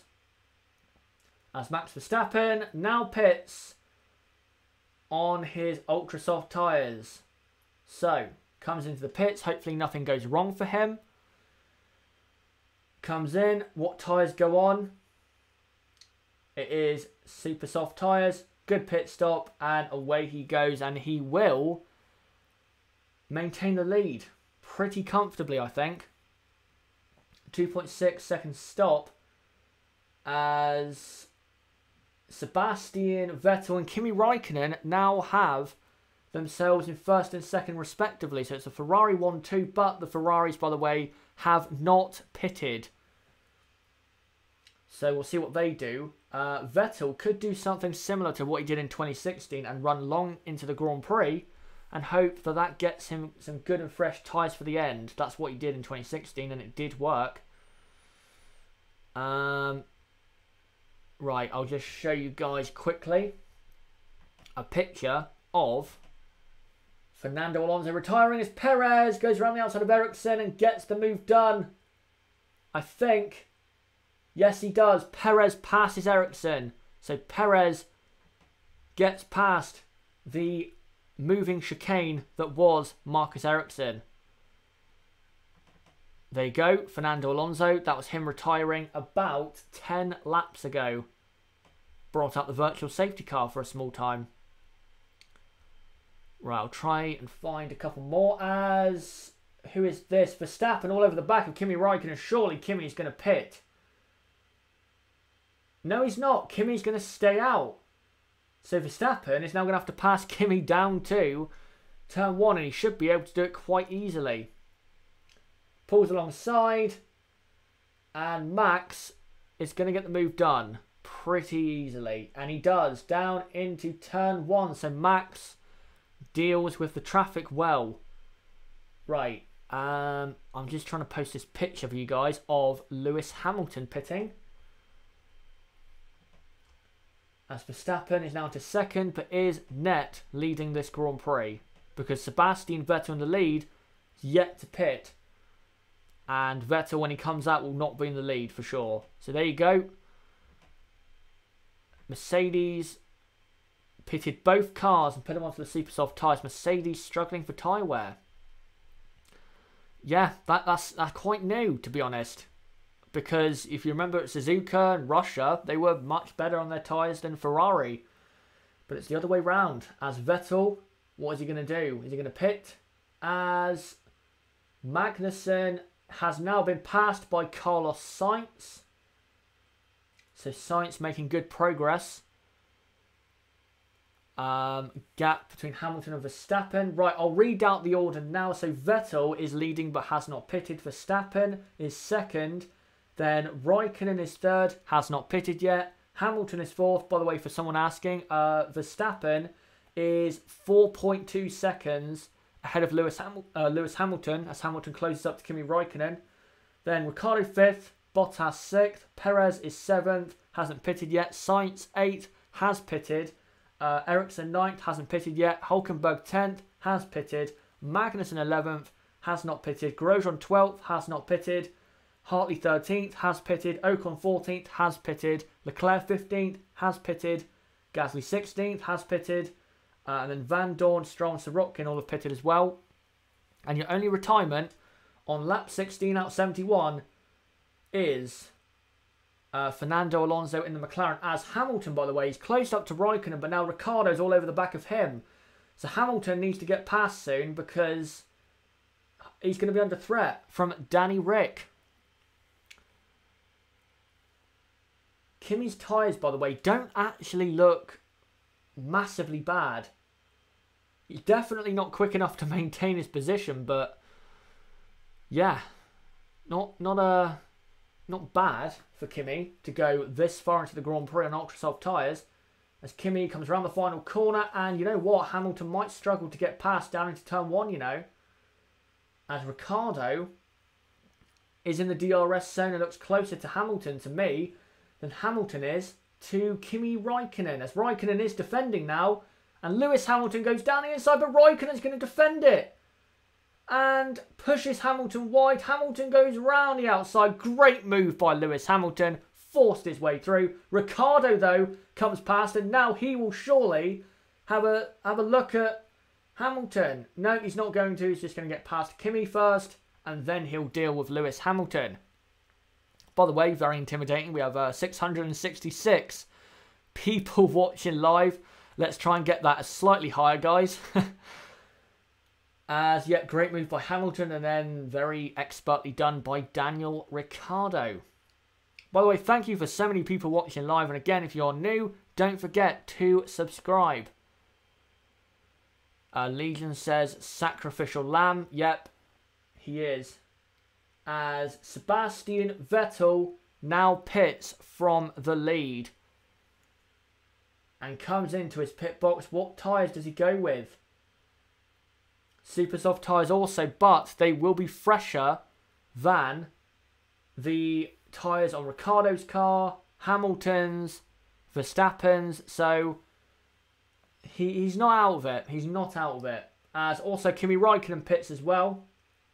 So where does Bottas? Oh, Bottas is going to jump Raikkonen by an absolute mile. No doubt about that. So the top 6 now, guys, is Verstappen leading, Hamilton second. The gap between Verstappen and Hamilton now is 7.3. Verstappen is caning Lewis, and then Ricciardo is third, a second and a half behind. Hamilton is in Hamilton second, Ricciardo third, then Vettel fourth, Bottas fifth, and Raikkonen in P6. As Charles Leclerc is passing Romain Grosjean down to turn 1. Leclerc has pitted, Grosjean has not. The race is not working out too bad though for Haas. Not too bad.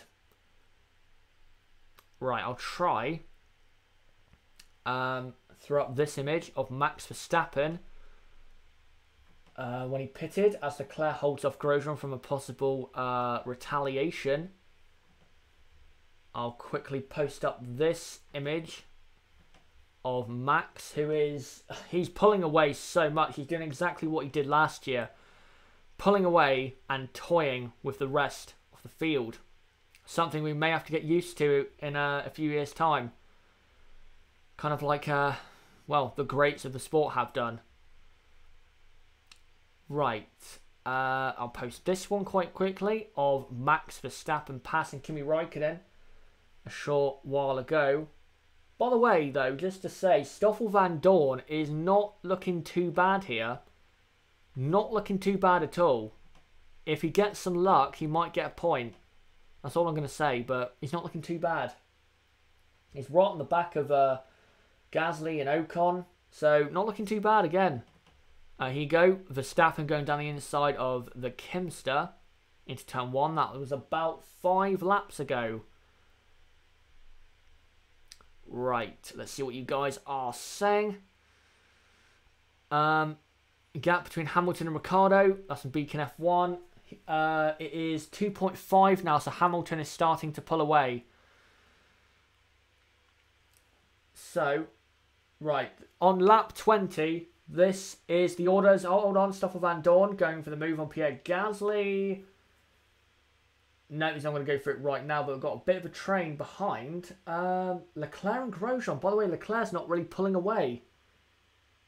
So, not looking too bad for Haas. But so the order is Max Verstappen leads from Hamilton 2nd, Ricciardo 3rd, Vettel 4th, Bottas 5th, Raikkonen 6th. And then 7th is Perez. Perez has not pitted. And then 8th is Sainz and 9th is Hulkenberg. They have pitted. Magnussen 10th has not pitted. Leclerc 11th has pitted. And then Grosjean has not pitted in P12. And then Hartley 13th, Ocon 14th, Gasly 15th and Van Dorn 16th have pitted. Just wait for this replay to end of Sergio Perez's left front tyre looking quite bad. And his right front, the front tyres are getting an absolute caning. Then after Van Dorn, it's Stroll, Sirotkin and Ericsson. Ericsson right at the back now. So running long did not work out. And then Fernando Alonso is your only retirement. So, what is going to happen in the midfield now with the strategy? Are they going to go to the end or are they going to do a two-stop? We'll have to see. As again, Charles Leclerc, he passed Romain Grosjean. I'm pretty sure Grosjean hasn't pitted. And Grosjean is still hanging on to Leclerc. So I'm not sure if the super soft tyre is now a bad tyre. I don't know, but Leclerc's not pulling away. As Gasly is all over the back of Ocon there. We have a bit of a train behind Charles Leclerc. And it's going to involve the Williams of Lance Stroll in a moment. It's, you know, Leclerc, then Grosjean, Hartley, Ocon, Gasly, Van Dorn, Stroll. If it continues, Sirotkin. Ericsson, by the way, has been lapped. I think that just shows you how fast the Red Bull is. It's going to start lapping this gaggle of cars very soon. So you're going to see Max Verstappen. You're going to see Max Verstappen start to lap this massive train of cars. So that'll be entertaining to watch. Right, let me just find a couple more images for you guys, if I can. If I can't, then I'll have to leave this one up. Right, I'll just show this when Hamilton passed Raikkonen and when Ricciardo did, basically at the same time.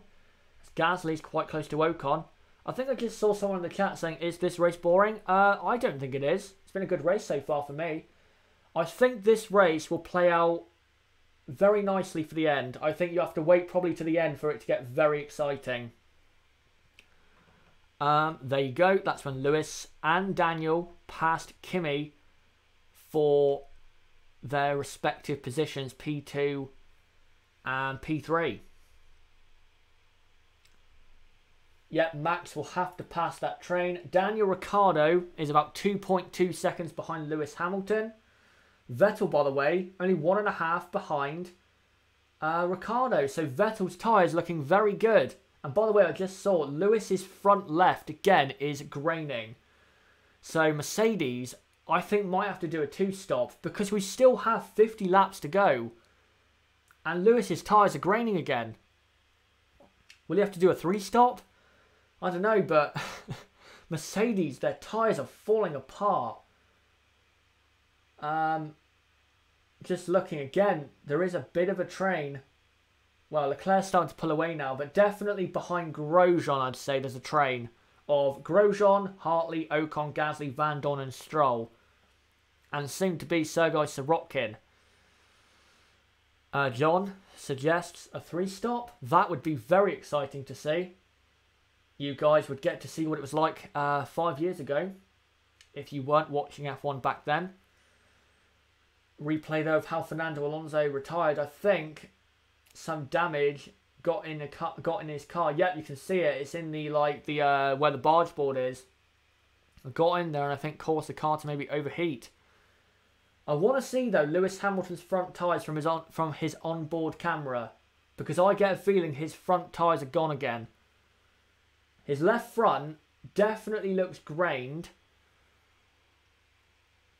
This works out perfect for Max as he has an extra set of the super soft tyres, says Niblo.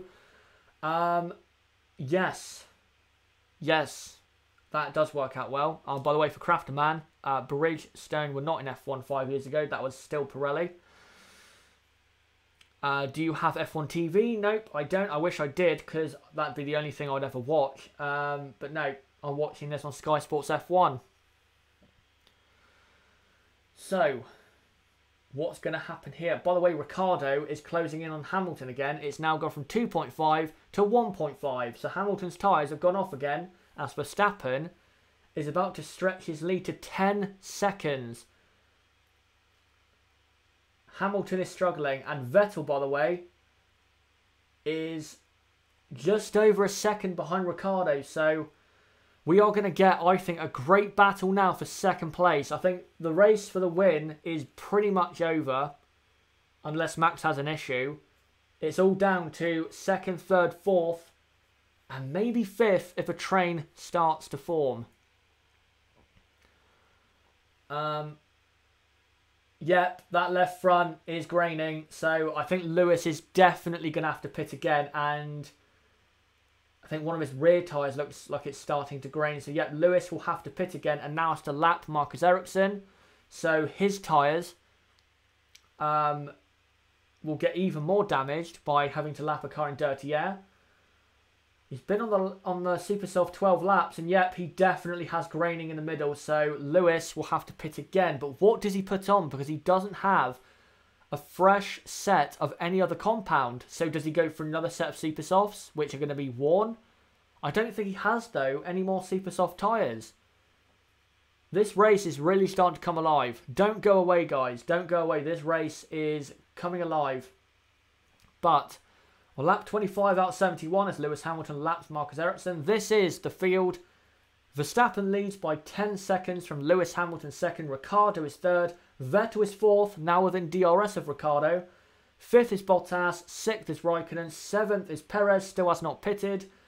Eighth is Sainz. Ninth is Hulkenberg. 10th is K-Mag. And then P11 is Charles Leclerc right behind K-Mag. And then it's Grosjean 12th, Hartley 13th, Ocon 14th, Gasly 15th, Van Dorn 16th, Sirotkin is 17th, so Stroll is pitted.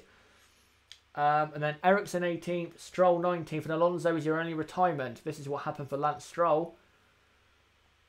All issue there. Someone fell over for Williams at the pit stop.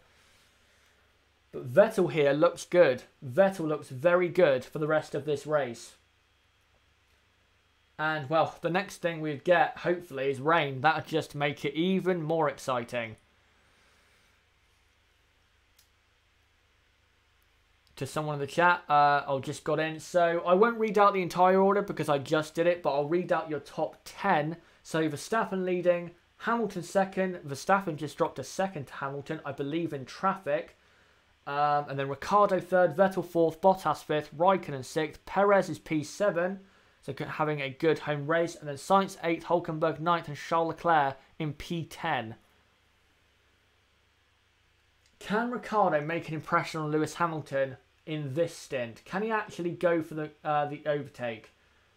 I think Vettel looks the most, I'd rather be in Vettel's car right now than Ricciardo and Hamilton's, because Vettel can push harder, and of course, he has the fastest car in a straight line.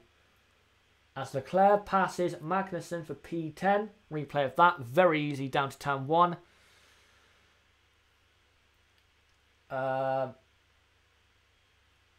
Someone's saying, what's the gap between the second midfield pack? If you're talking about the train from like Grosjean down, then it's about, I don't know, 10 seconds, 15 seconds, very close. So, Lewis Hamilton is now dropping time again to Max Verstappen. Hamilton, by the way, is 1.5 seconds ahead of Ricciardo, and Ricciardo is 1.5 seconds ahead of Sebastian Vettel. As Verstappen, by the way, has already lapped P12, and there's still another 40-odd laps to go. That just shows you how fast the front guys are. They're going to be lapping Perez pretty soon. Perez is 35 seconds behind Raikkonen in P6. It is lap 27, by the way. 5 seconds a lap slower for the train, says Tonka Toy Truck. But at the minute, we're having a bit of a lull, but I wouldn't say it's boring. It just needs... We just need now Hamilton's tyres to start going off.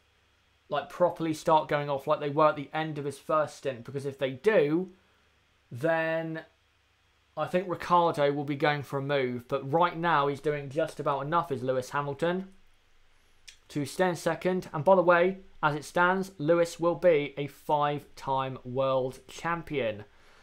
I'll post a picture quickly of Hamilton's left front tyre. I've just saw it on Twitter. I'll post it up on the screen right now. So, here you go. Look at that left front tyre. That's not looking good. And that was about 5 laps ago. So, as Pierre Gasly, by the way, is pitted for the second time. He pitted early on, I think in the first 3 laps or something. So, Pierre Gasly makes his second pit stop. When Max remains driving like this, he can do an extra stop without giving up the lead. I'm not sure about that, because if by some miracle Lewis, Daniel and Sebastian go to the end, then I'm not sure that's possible, unless of course he pulls out a pit stop lead. He's currently leading by about 10.5 seconds from Lewis Hamilton, so Verstappen has this race bought and paid for. Just needs to make sure that he gets it to the end in terms of reliability. So, Ricciardo, by the way, dropping off Hamilton. So, Ricciardo not exactly doing well, as Vettel is only just over a second behind Ricciardo. So, if Vettel can get inside the DRS, he might be able to really close up. But he's just slightly too far back, as Verstappen has now lapped Charles Leclerc, as Hamilton laps Stoffel Van Dorn. Vettel is only 3/4 of a second behind Ricciardo. If Vettel can get the DRS for the start of the next lap, then Vettel should be getting close to passing Ricciardo. The gap, by the way, between Verstappen and Lewis Hamilton is now 11 seconds. Look at that train. What a beautiful train of cars. And Ricciardo and Vettel now need to lap them. What are the lapped cars going to do? Are they going to let them through? Or are they going to be a bit bad about it? Ricciardo and Vettel get through there quite easily. They now need to lap Ocon in the Force India. Ocon didn't massively... he wasn't massively affected by pitting on the first lap after the damage, because he's right in there still for points. As Vettel is very close to the back of Daniel Ricciardo now. That looks to me to be about half a second, and it is. Can Vettel keep front wing downforce? You know what? He's close enough. He's close enough here. He's going to get a slipstream on Ocon. Not Ricciardo, though. Ocon's being a bit of a dick, if I'm being honest. And Ricciardo all goes a bit defensive, does Ricciardo. Into turn 1, Vettel sniffs a weakness. Will he go for the overtake? Gets the DRS open, gets in the slipstream of Ricciardo. And Vettel goes to the outside. Will he go around the outside? No, he will not. Ricciardo holds him off. But definitely, if Vettel is in the DRS zone of Ricciardo, next lap around, Vettel is getting past. And yes, the traffic is definitely hurting Ricciardo, but that's just the way it is. In my opinion, getting your way through traffic is a skill. If I was running the sport, I would get rid of blue flags. Because, in my opinion, again, getting your way through traffic is a hazard on track. I don't know what it is. Something's going on down there. But yeah, I would get rid of blue flags because I think lapping the traffic is a skill, not something that you should be, you know, mollycoddled about. But here we go. Vettel. Oh, virtual safety car. The Renault of Carlos Sainz is out. In P7. Oh, that's so... Oh, that's such a shame for Carlos. P7 he was running, I think. No, P8. He was running P8.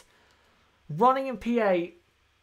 And then the Renault breaks down. And if you are a Red Bull fan, then you're going to be panicking a bit more after that. But the virtual safety car is out. Now, if anyone wants to pit, this is a great opportunity to do so. But that is a shame for Carlos Sainz. And that promotes Hülkenberg up to 8th, Leclerc to 9th, and Kevin Magnussen to P10. I'm not sure who will pit. I don't think any of the top guys will.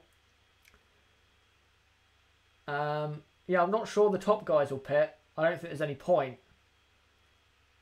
But here we go. So into Carlos Sainz. Oh, something went wrong at the rear of that car. Maybe a gearbox or something. I don't know. But something at the rear of that car went awry. As Vettel is as close as he could possibly be to the back of Daniel Ricciardo. So we're under virtual safety car. So I'll read out the order quite quickly. So it's Verstappen leading, Hamilton second, Ricciardo third, Vettel fourth, Bottas fifth, Raikkonen sixth, Perez seventh, Hülkenberg eighth, Leclerc ninth, Magnussen 10th, and then Grosjean, Ocon, Van Dorn, Ericsson, Sirotkin, Hartley, Stroll and Gasly complete your drivers who are outside of the points but are not out of this race. And then your retirements are Carlos Sainz and Fernando Alonso. As by the way, Sergio Perez has pitted. So he's down now to P9. Soon to be P10, I think. Ocon has pitted as well, I think. Where is Perez? There he is. Perez is P9. So that strategy for Perez has worked out. He's now P9 and has lost less time in the pits. Ocon pits as well, so he'll lose less time. That is fantastic for Force India. Just what they needed. So, we're under virtual safety car. I'll post a picture right now to show you why Daniel Ricciardo is under so much pressure from Vettel. Let me get it on the screen for you guys. As Vettel's still right behind Ricciardo onto virtual safety car. I don't know when the virtual safety car period is going to end. We'll have to just wait and see. So here you go. Ricciardo's left front also bearing the brunt. I think him and Hamilton may have to pit again. I think they may have to. By the way, guys, it is lap, I believe, 32 it is, as the virtual safety car is about to end. Oh, Vettel getting very close. And now Ricciardo lets go of it. And now they go away. Magnussen lets them both go. But that's not good news for Ricciardo, because now Vettel can get DRS going down to turn 1. He's only half a second behind. Vettel needs to stay close to him, but he's losing a bit of time in the dirty air. Is Vettel going to be close enough? I'm not sure he will. No, he's falling way behind. The dirty air has massively affected him, but will he maintain in the DRS? I think Vettel is still in the DRS. I think he was close enough. Yeah, he was close enough and closes massively down the straight. The Ferrari is so fast in a straight line. So Ricciardo is not out of trouble yet. Vettel is right there to punish him if a mistake is made. As Hamilton laps Charles Leclerc and Sergio Perez. Perez now on the back of Leclerc. Vettel all over the back of Ricciardo. Oh, Vettel. Oh, Vettel's got quite a bad, what's that, flat spot on his left front? What is down his left front? That must be a flat spot.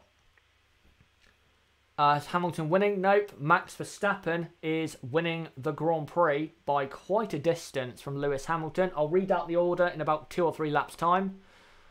Just concentrating on this battle between Vettel and Ricciardo right now. I'll quickly post a picture as Ricciardo and Vettel now have to lap Leclerc and Perez in P8 and P9. The midfield is so far off the top guys in terms of pace. As Oh, the traffic is so bad. And the reason they're not letting Ricciardo and Vettel through is because Perez is going to make a move on Leclerc. So he doesn't want to let him past. So Ricciardo here is under threat. And yes, he is. Here he comes now. Sebastian Vettel down the straight, down the inside of Daniel Ricciardo. Will he make the move and not bottle it? Ricciardo maintains around the outside. Vettel gets the move done. Great move by Sebastian. He's up to P3. Vettel is on the podium.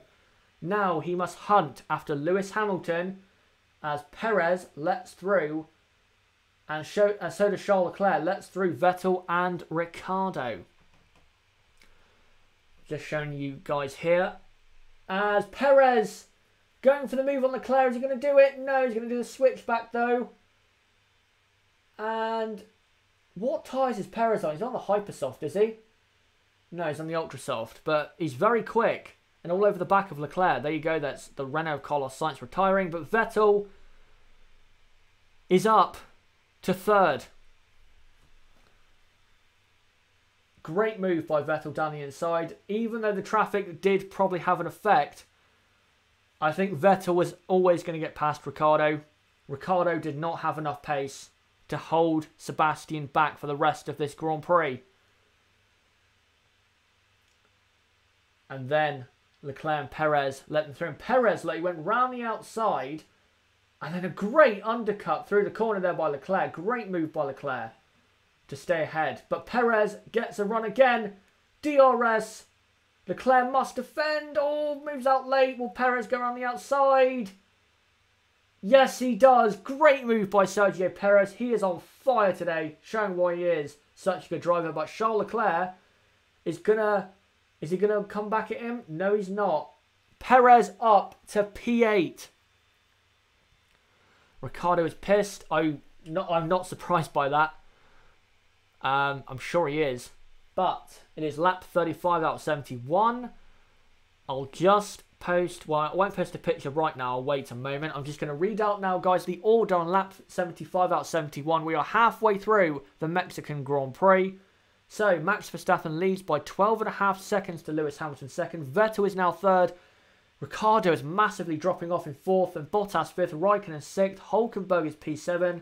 Perez is P8. Leclerc is P9. Just wait for this replay to end. Great move by Perez around the outside. And now he hunts after Hülkenberg, who is about 14 seconds ahead. So that's going to be a bit hard. But, yeah. So, and then it's Leclerc 9th. Magnussen is 10th. Van Dorn 11th. Grosjean 12th. Ericsson 13th. Hartley 14th. Ocon 15th. Stroll 16th. Sorokin 17th. Gasly 18th. And your two retirements are Carlos Sainz and Fernando Alonso. It's lap 35 out of 71, so sorry if I said 75, it's lap 35. We are halfway through the Grand Prix. Someone saying there, good channel, mate. Thank you very much. And if you are new, don't forget to subscribe to the 630 people watching live. Don't forget to sub for more content like this. As now we're watching Brendan Hartley trying to pass Marcus Ericsson. This race has been good. This has been a good race. As Hartley, and by the way, Ricciardo is now under threat from Bottas. Bottas is now catching Ricciardo, so Ricciardo's tyres have gone. As Hartley is close, but not close enough for an overtake. Will probably be able to do it on the run down to turn 1 on lap 30. Well, it's lap 37 right now. These guys are lapped behind, of course. But Hartley and Ocon as well, closing up to take Ericsson's P13. Hello to, I think it's Nitesh in the chat. Good to see you. Hartley closing on Ericsson. I'll just show you now, though, how Vettel squeezed past Daniel Ricciardo for third place. As Hartley... Will he be able to close Ericsson down the straight? I don't think he will. The Honda is good at the minute, but not that good. As here you go. So that's how Vettel passed. That's how Vettel got past Danny Rick down into turn number 1. As, by the way, Vettel is now closing up massively on Hamilton. Massively. Vettel is now only 1.5 seconds behind Lewis. There's no one between the two. Vettel is now right with Hamilton. So we're going to get a great battle here. As it stands, by the way, Hamilton will win the championship. Even if Vettel gets past, Lewis wins the championship. Did Sainz have a gearbox failure? I don't know if that was actually what happened, but from what it looked like, it might have been. I'm not sure. Hamilton's tyres still don't look good. I still don't think he'll be able to get to the end. I think he'll have to pit again. I'm not sure he will, but I think he might have to. Vettel's tyres fresher than Hamilton's. Yes, by at least 5 laps. Probably nearer to 10. As Vettel is about a second behind Lewis. Remember again, Vettel has the fastest car in a straight line through the speed traps. As Hamilton is struggling compared to Vettel. So Vettel looking very good here. I have to say this is Vettel's best performance in a race probably since Spa. Very good performance so far, but of course it's not over. The race is still a long way. It's still a long way to go until it's over. And I think Vettel is within DRS. Let me look. Yes, he is. Right now, as it stands, Vettel will get the DRS. As will he be close enough? Yep, I think he is. So Vettel will now get DRS down to turn 1 on Lewis Hamilton as the gap is 3/4 of a second as they head down to turn 1. And yes, Vettel is going to go for the move. Look at the speed by Vettel. Oh, he's going to go down the inside on Hamilton. Down the inside by Vettel. And Vettel is up to 2nd place. Whatever that is on his left front still does not look good. But Sebastian Vettel passes Lewis Hamilton for 2nd. And now hunts after Max Verstappen. But Verstappen is 15 seconds ahead. And I think Verstappen has this one covered. But you never know. But Hamilton down to 3rd. Lewis could not defend against that speed in a straight line. Just could not defend. Great move down the inside. And deserves to be in 2nd. Ferrari, for once, having a race where they don't bottle the strategy. And the driver doesn't bottle it either. This is going exactly to plan, I think, for Ferrari. Fair play to Sev, but the championship is what matters. Agreed. Even if he, finishes 2nd or even wins, that's not going to repair what has been a damaging season for him. Why didn't Vettel put Hamilton in the wall? There's no point. There's no point doing so because you're just going to risk your car in the process. As by the way, Vettel already 2.5 seconds ahead of Lewis Hamilton. So Vettel is so much faster. At this rate, Vettel could pull away and then do another pit stop. He's pulling away that quickly. How many laps are left? We have 31 left. And now that Vettel has passed Lewis, I will read out the order. So, Verstappen leads by 14.5 seconds from Sebastian Vettel. 3rd is Lewis Hamilton. 4th is Daniel Ricciardo. 5th is Bottas. 6th is Kimi Raikkonen. As we watch a replay here of something's wrong there with the Force India. Sergio Perez. Something's wrong with Perez. Has he got a puncture? Something is wrong with Perez's car. Something at the rear is wrong. I don't know what it is, but something has gone awry for Sergio Perez. What a shame. What a shame that is. Perez now in 18th. So Hulkenberg's up to P7 as the Toro Rosso is smoking from the back and shedding parts of his car. So is that a problem? It looks as though it is. Oh no, there's something on the floor's damaged. Hit the left-hand side of his floor is damaged. That might be a safety car, and Perez is out. Sergio Perez is out of his home Grand Prix. Such a shame. He was in 8th. And then it's Raikkonen 6th, Hulkenberg in P7, Leclerc 8th, Magnussen 9th. Van Dorn is up in 10th. Great race for Van Dorn. Is this how he got the... That's Ocon. Oh, so Ocon hit Pierre Gasly, and that's how he started shedding parts. Okay. Yeah, it's Hulkenberg P7, Leclerc P8, Magnussen P9, Van Dorn is P10, ahead of Grosjean in P11. Just waiting for this replay to end. Ericsson 12th, Hartley 13th, Ocon 14th, Stroll 15th, 16th is Sorokin, 17th Gasly, 18th is Perez, but is now out of the race. So he adds to the retirements of Carlos Sainz and Fernando Alonso. 30 laps to go in Mexico City. I won't be able right now, guys, to post a picture of the Vettel-Hamilton pass because there is not a picture of that right now, but I'm sure there will be in the next couple of minutes. So don't worry, I'll get that on the screen as soon as possible. Yeah, Alonso, Sainz and Perez. So all the Spanish speaking drivers are out, I think. Yeah. What a shame. What a shame.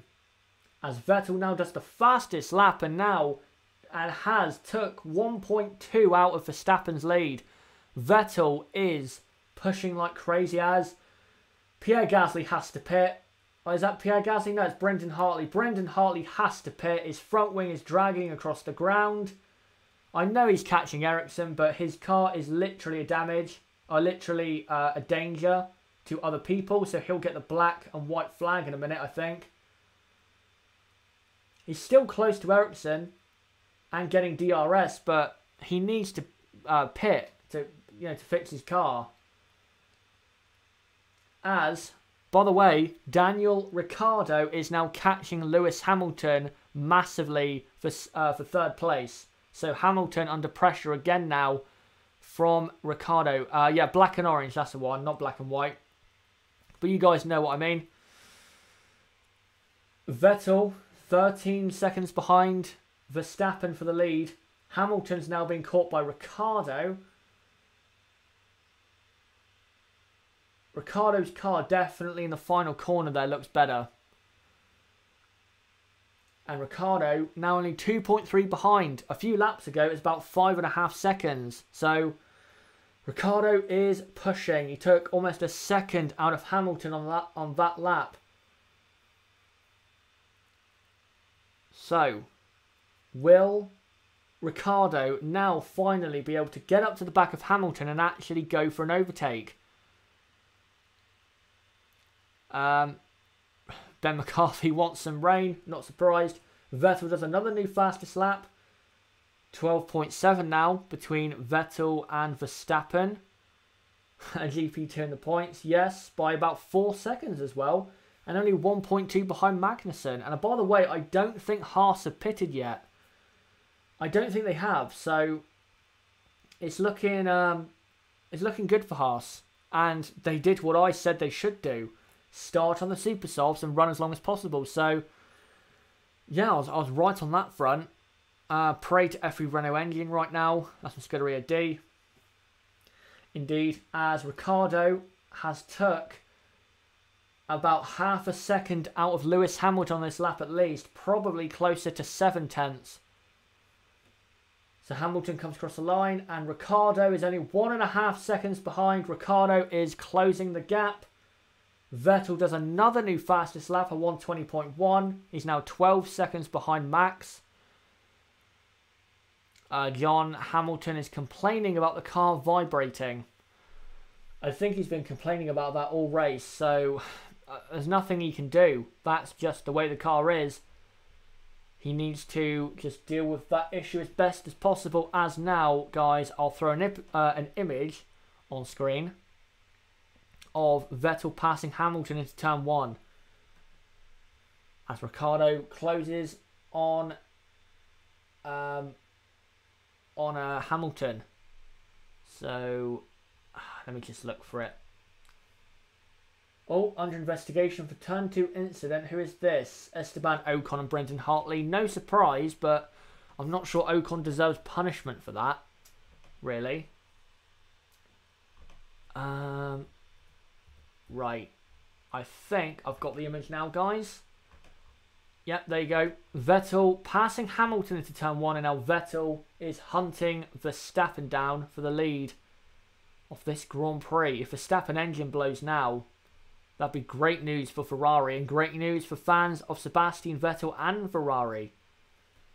As Ricciardo now only half a second behind in the DRS. Is he going to go for a dive bomb into turn 1? No, he is not, but wow, he is closed.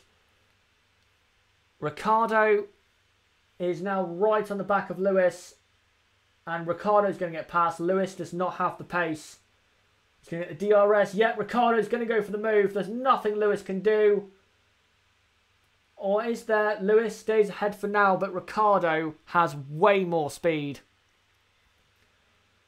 Right, so Hamilton holds off Ricciardo. So now I'll read out the order again. So Verstappen leads by 11.8 seconds to Sebastian Vettel. By the way, Vettel is already 12 seconds ahead of Hamilton. Hamilton is struggling. Then you have Ricciardo in third behind Hamilton. Ricciardo in fourth behind Hamilton, who is third. And then Bottas fifth, Raikkonen sixth, Hülkenberg seventh, Leclerc eighth, Van Dorn ninth, Ericsson 10th. And then Grosjean 11th, Hartley 12th, Ocon 13th, Stroll 14th. And Sorokin 15th, Gasly 16th, Magnussen is last of all the runners, and then your retirements are Sergio Perez, Carlos Sainz, and Fernando Alonso. As Ricciardo wants to do it yet again. Down to turn 1. I'm not sure he's close enough though. He looks too far behind to me. We'll see though. Oh, is he close? No, too far behind. Hamilton still maintains third, but at this rate, guys, at this rate, if Hamilton holds up Ricciardo, Vettel could pit again because he's pulling out such a gap. So, Hamilton, and by the way, Magnussen is last because he's pitted for the first time. So Hamilton still holding off Ricciardo, but only just. It's not going to be long now, guys, until Hamilton ends up off the podium. As we now come into the S's, Hamilton just doesn't have the grip of the Red Bull. He is hanging on for dear life right now. As they come now into the stadium section, is Ricciardo close enough? By the way, Romain Grosjean now pits, so both Haas's have made their first and only pit stops of the race, and I assume they'll be on ultra soft tyres, so they're going to be very fast now, those two Haas cars. Watch out for them. As Ricciardo, oh, it looks closer than ever now though. Onto the straight, half a second behind. Here we go for Daniel Ricciardo. DRS and slipstream down to turn 1. Hamilton defends. Ricciardo goes to the outside. Oh, big lock-up. Hamilton's going to go deep across the grass. And Ricciardo will take P3. So Hamilton down to 4th. Hamilton's tyres are gone. Absolutely gone. And by the way, just to mention, Kimi Raikkonen is now right behind Valtteri Bottas, only second. And Lewis Hamilton, I think, is now going to pit for the second time. So Hamilton will be racing at the end with his teammate and Kimi. But Kimi is right behind Bottas. So looking good for Ferrari. And Vettel was only 10 seconds behind Verstappen with about 24 to go. Yep, there you go. Lock up and went across the grass. Hamilton's left front tyre that he locked up is just dead. Absolutely dead.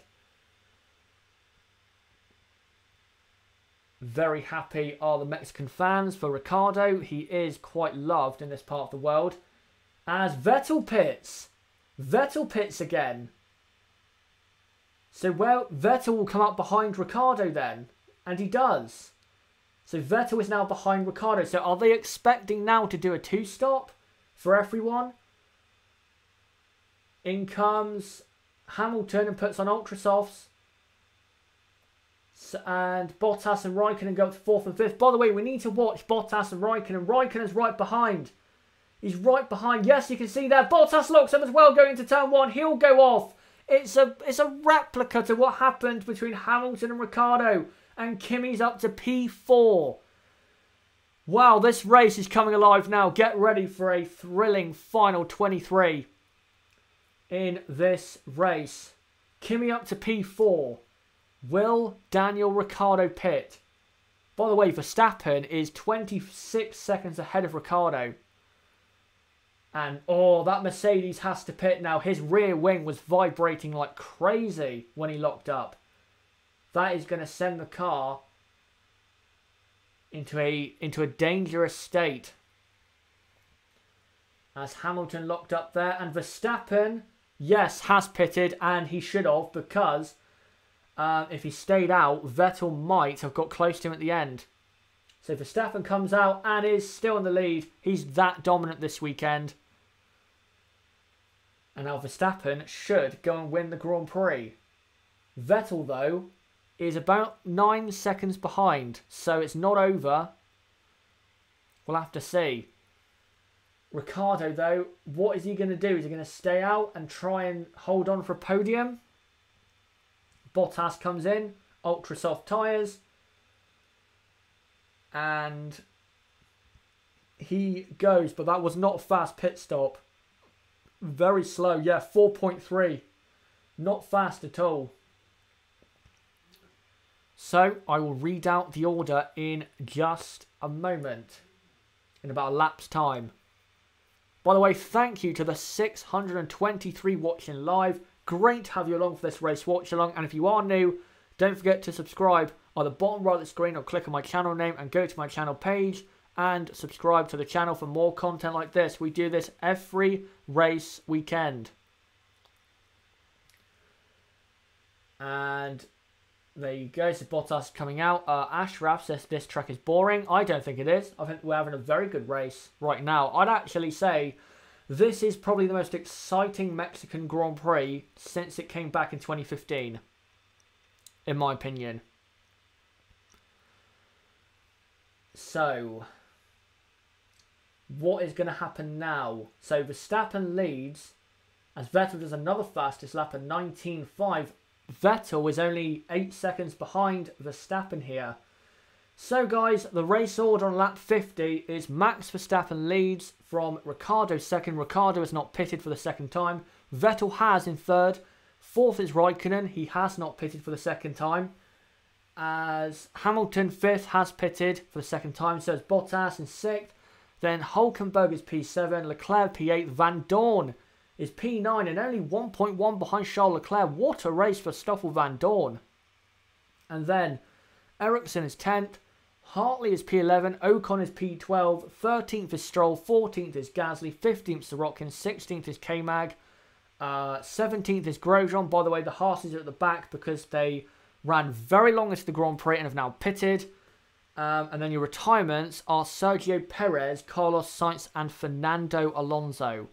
The gap between Kimi and Hamilton is about 14 seconds with 20 laps to go. So I think Kimi might be staying out for the rest of this Grand Prix.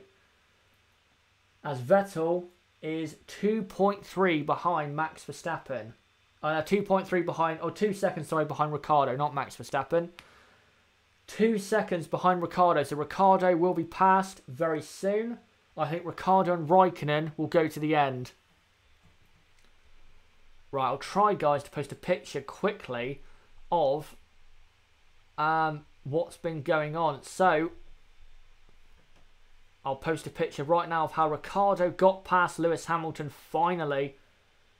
And at this pace, I would say Ricciardo will beat Lewis Hamilton and probably Raikkonen to the podium. So I think Ricciardo is good enough for third here. But I don't see how he can possibly hold back Vettel for 20 laps. I don't see it. There you go. That's how Hamilton was passed. Locked his left front, which has been graining all day long. And Ricciardo passed him into turn 3. Fully deserved. Ricciardo has been faster this race than Lewis. Are they going to use Daniel to slow down Seb? Yep, they are, but I don't think he'll be able to really. As soon as Vettel gets close enough in DRS, Vettel will be flying past. He's only 1.7 behind, so Vettel will probably pass Ricciardo in about 3 or 4 laps time, I'd say, at this current pace.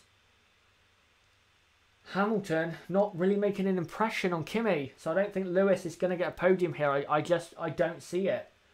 He's quite far behind Ricciardo, is Hamilton. So yeah, I think Lewis has lost out on a podium. But again, all he has to do is finish 7th or higher to win the championship, no matter what Sebastian Vettel does. So right now, 5th place for Lewis is good enough. I'd prefer to see him on the podium, to be honest, because I'd like to see the celebration. But there you go. Last year, finished in 9th. So yeah, it's not a new thing. Lewis Hamilton, by the way, is in 5th, and it is lap 52 out of 71. I'll read out the order in probably 2 or 3 minutes' time. As Vettel now has to lap Grosjean for the 2nd time, and the Williams of Sergei Sorokin. This will help Vettel though, because he's 1.5 seconds behind, but will get DRS. Ricciardo though has DRS as well. So yeah, that's not going to work out brilliantly for Vettel. Only 1.3 behind though. Ricciardo has lapped Sergei Sorokin. Vettel has to do the same. Hamilton is in 5th and not really going that fast. And I would say Hamilton now is just cruising home for the championship. Who does Damon Hill drive for these days? Yeah, Lewis to me doesn't look like he's pushing. It looks as though he's trying to cruise home to his 5th Drivers' Championship. And even if he finishes 5th, and I know he finished 3rd last weekend, but he does deserve to win the championship, even though in the last couple races things have not exactly gone to plan for Lewis. So, yeah. As what's going on here? So Vettel now falling back a bit from Ricciardo. So maybe Ricciardo can hold off Vettel for 2nd. Who knows? We'll have to see. But I'm just looking through the field. The closest fight right now is Grosjean and Sorokin. Grosjean, who is last, and is closing on Sorokin. We're seeing it right now. Can Grosjean get past? Nope. Sorokin defends though. Let's see if Grosjean can get past. By the way, it's going to be difficult to see Magnussen getting into the points. I don't think he has enough laps left. Not to Hamilton. Everything is right. It's just an extra horsepower you're missing at this altitude. Exactly. That's from class. Electro Knights. Yep. Haas versus Williams. And is what's going on there between Gasly and Ocon. Was Ocon or Gasly going for the move? I'm not sure. I just caught that late. As Ricciardo comes up to lap Lance Stroll, and he does for the 2nd time. They're now starting to lap people for the 2nd time. Again, just shows you how far behind the midfield teams are compared to the top teams. It's quite embarrassing. Hopefully it closes up next year. Vettel will get an advantage this time though, because Daniel Ricciardo will not have DRS and Vettel will. So now Vettel will gain a lot in a straight line. Ricciardo won't because his DRS is not open. As Gasly passes Ocon down into turn 1. These two do not exactly like each other. So a strong battle there, and Gasly gets past, but Ocon I think, I don't think he will. Ocon's rear tyre is like absolutely dead. But Ocon still is thinking about it. But Vettel is now 1.2 behind Ricciardo for 2nd place. Apex Racing, do you do qualifying as well? Yes, I do. I did that yesterday. I do the watch-alongs for qualifying and the race. Every race weekend. I'll be doing that for Brazil in 2 weeks. And I'll be doing that for Abu Dhabi, which is in a month's time. But Lewis Hamilton in 5th is now dropping back. He's got everything turned down and is now cruising home by quite a margin from his teammate. By the way, though, Vettel is within DRS of Ricciardo, so Vettel is going to go for the move soon. Well, now he's dropped out of it. But Vettel is close enough. I'll just post a picture now of Vettel pitting quite a while ago for the second time. Let me just try and find it. Vettel is closing on Ricciardo, but not enough. Down to turn 1. Let me just get this image of Vettel pitting up.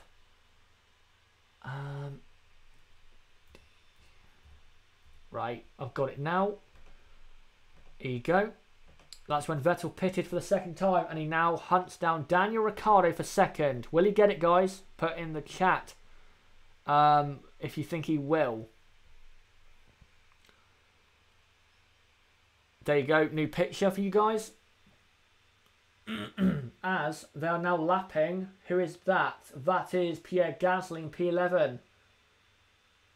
So we're getting a very close battle for the last point here between Ericsson, Gasly, Hartley, Ocon, Stroll even, Magnussen, Sirotkin, Grosjean. Very close battle. As Vettel looks as though to me he's close enough for DRS. Closes up a lot in the braking zone. Vettel under brakes. Looks very good. Very good. As Ricciardo has already caught Ericsson to lap him. So, oh, Vettel is close though. Vettel looks close enough to maybe go for an overtake. We'll have to see. DRS opens. And here we go down to turn 1. Will Ricciardo hold him off? Yes, he will, because Ericsson is not letting them through. Maybe to Sebastian's liking, so Vettel will have to wait again. Yep, Lewis is in 5th and maintaining 5th as he is now 14 laps away from his 5th World Championship. By the way, guys, I'll just read out the race order.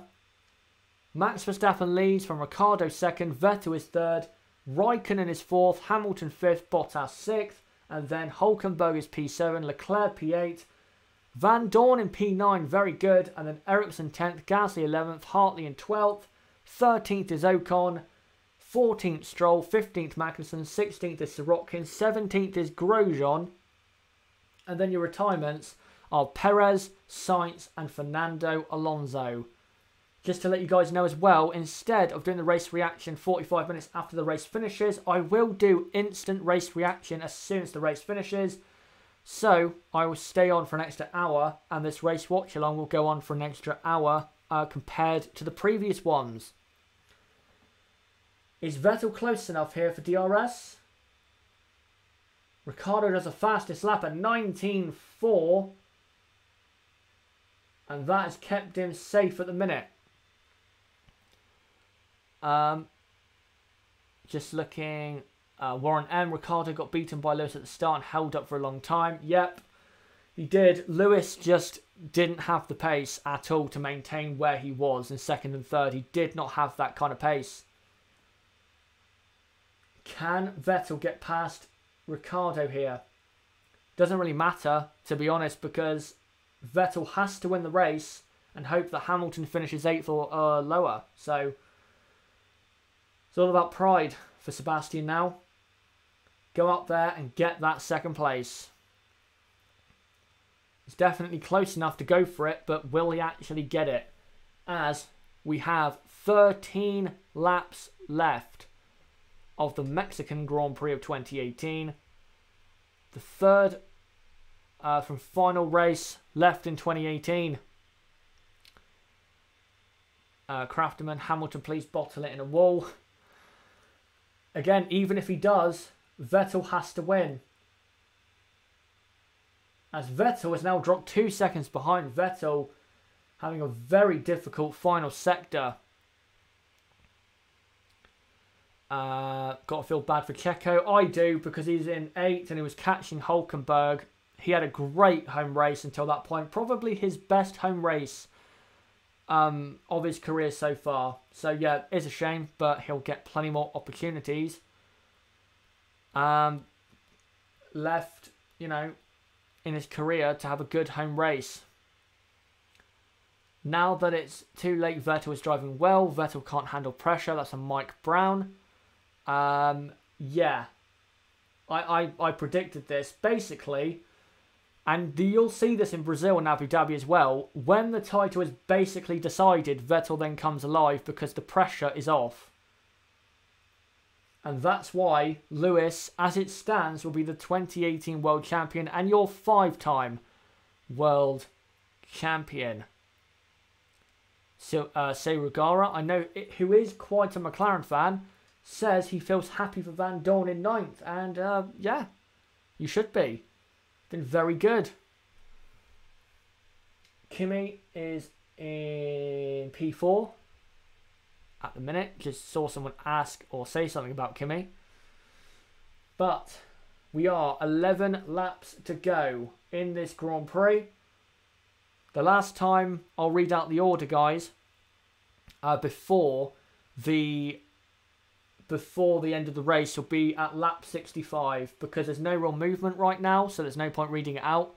But I will, at lap 65, read out the order. Someone asking, Ashraf, Constructors Championship, please. I don't know what the Constructors are looking like right now. Mercedes are definitely not clinching the title right now. So it will go to Brazil for the Constructors. But yeah, I don't know what the standings are. I know, though, that McLaren are they're looking good to finish in 6th ahead of Force India if they score points with Van Dorn. As Niblo says, and it's absolutely true, it ain't over until the fat lady sings. And 11 laps until she starts singing. So Vettel now has closed the gap back up to 1.2. So Vettel is getting close. Gaps 3rd to 4th. From Vettel to Raikkonen, it's 17 seconds. So yeah, Vettel will finish in 3rd. And Hamilton is about 20 behind Raikkonen. And Bottas is about 20 behind Lewis. Vettel just under a second behind now. Closing all the time on Daniel.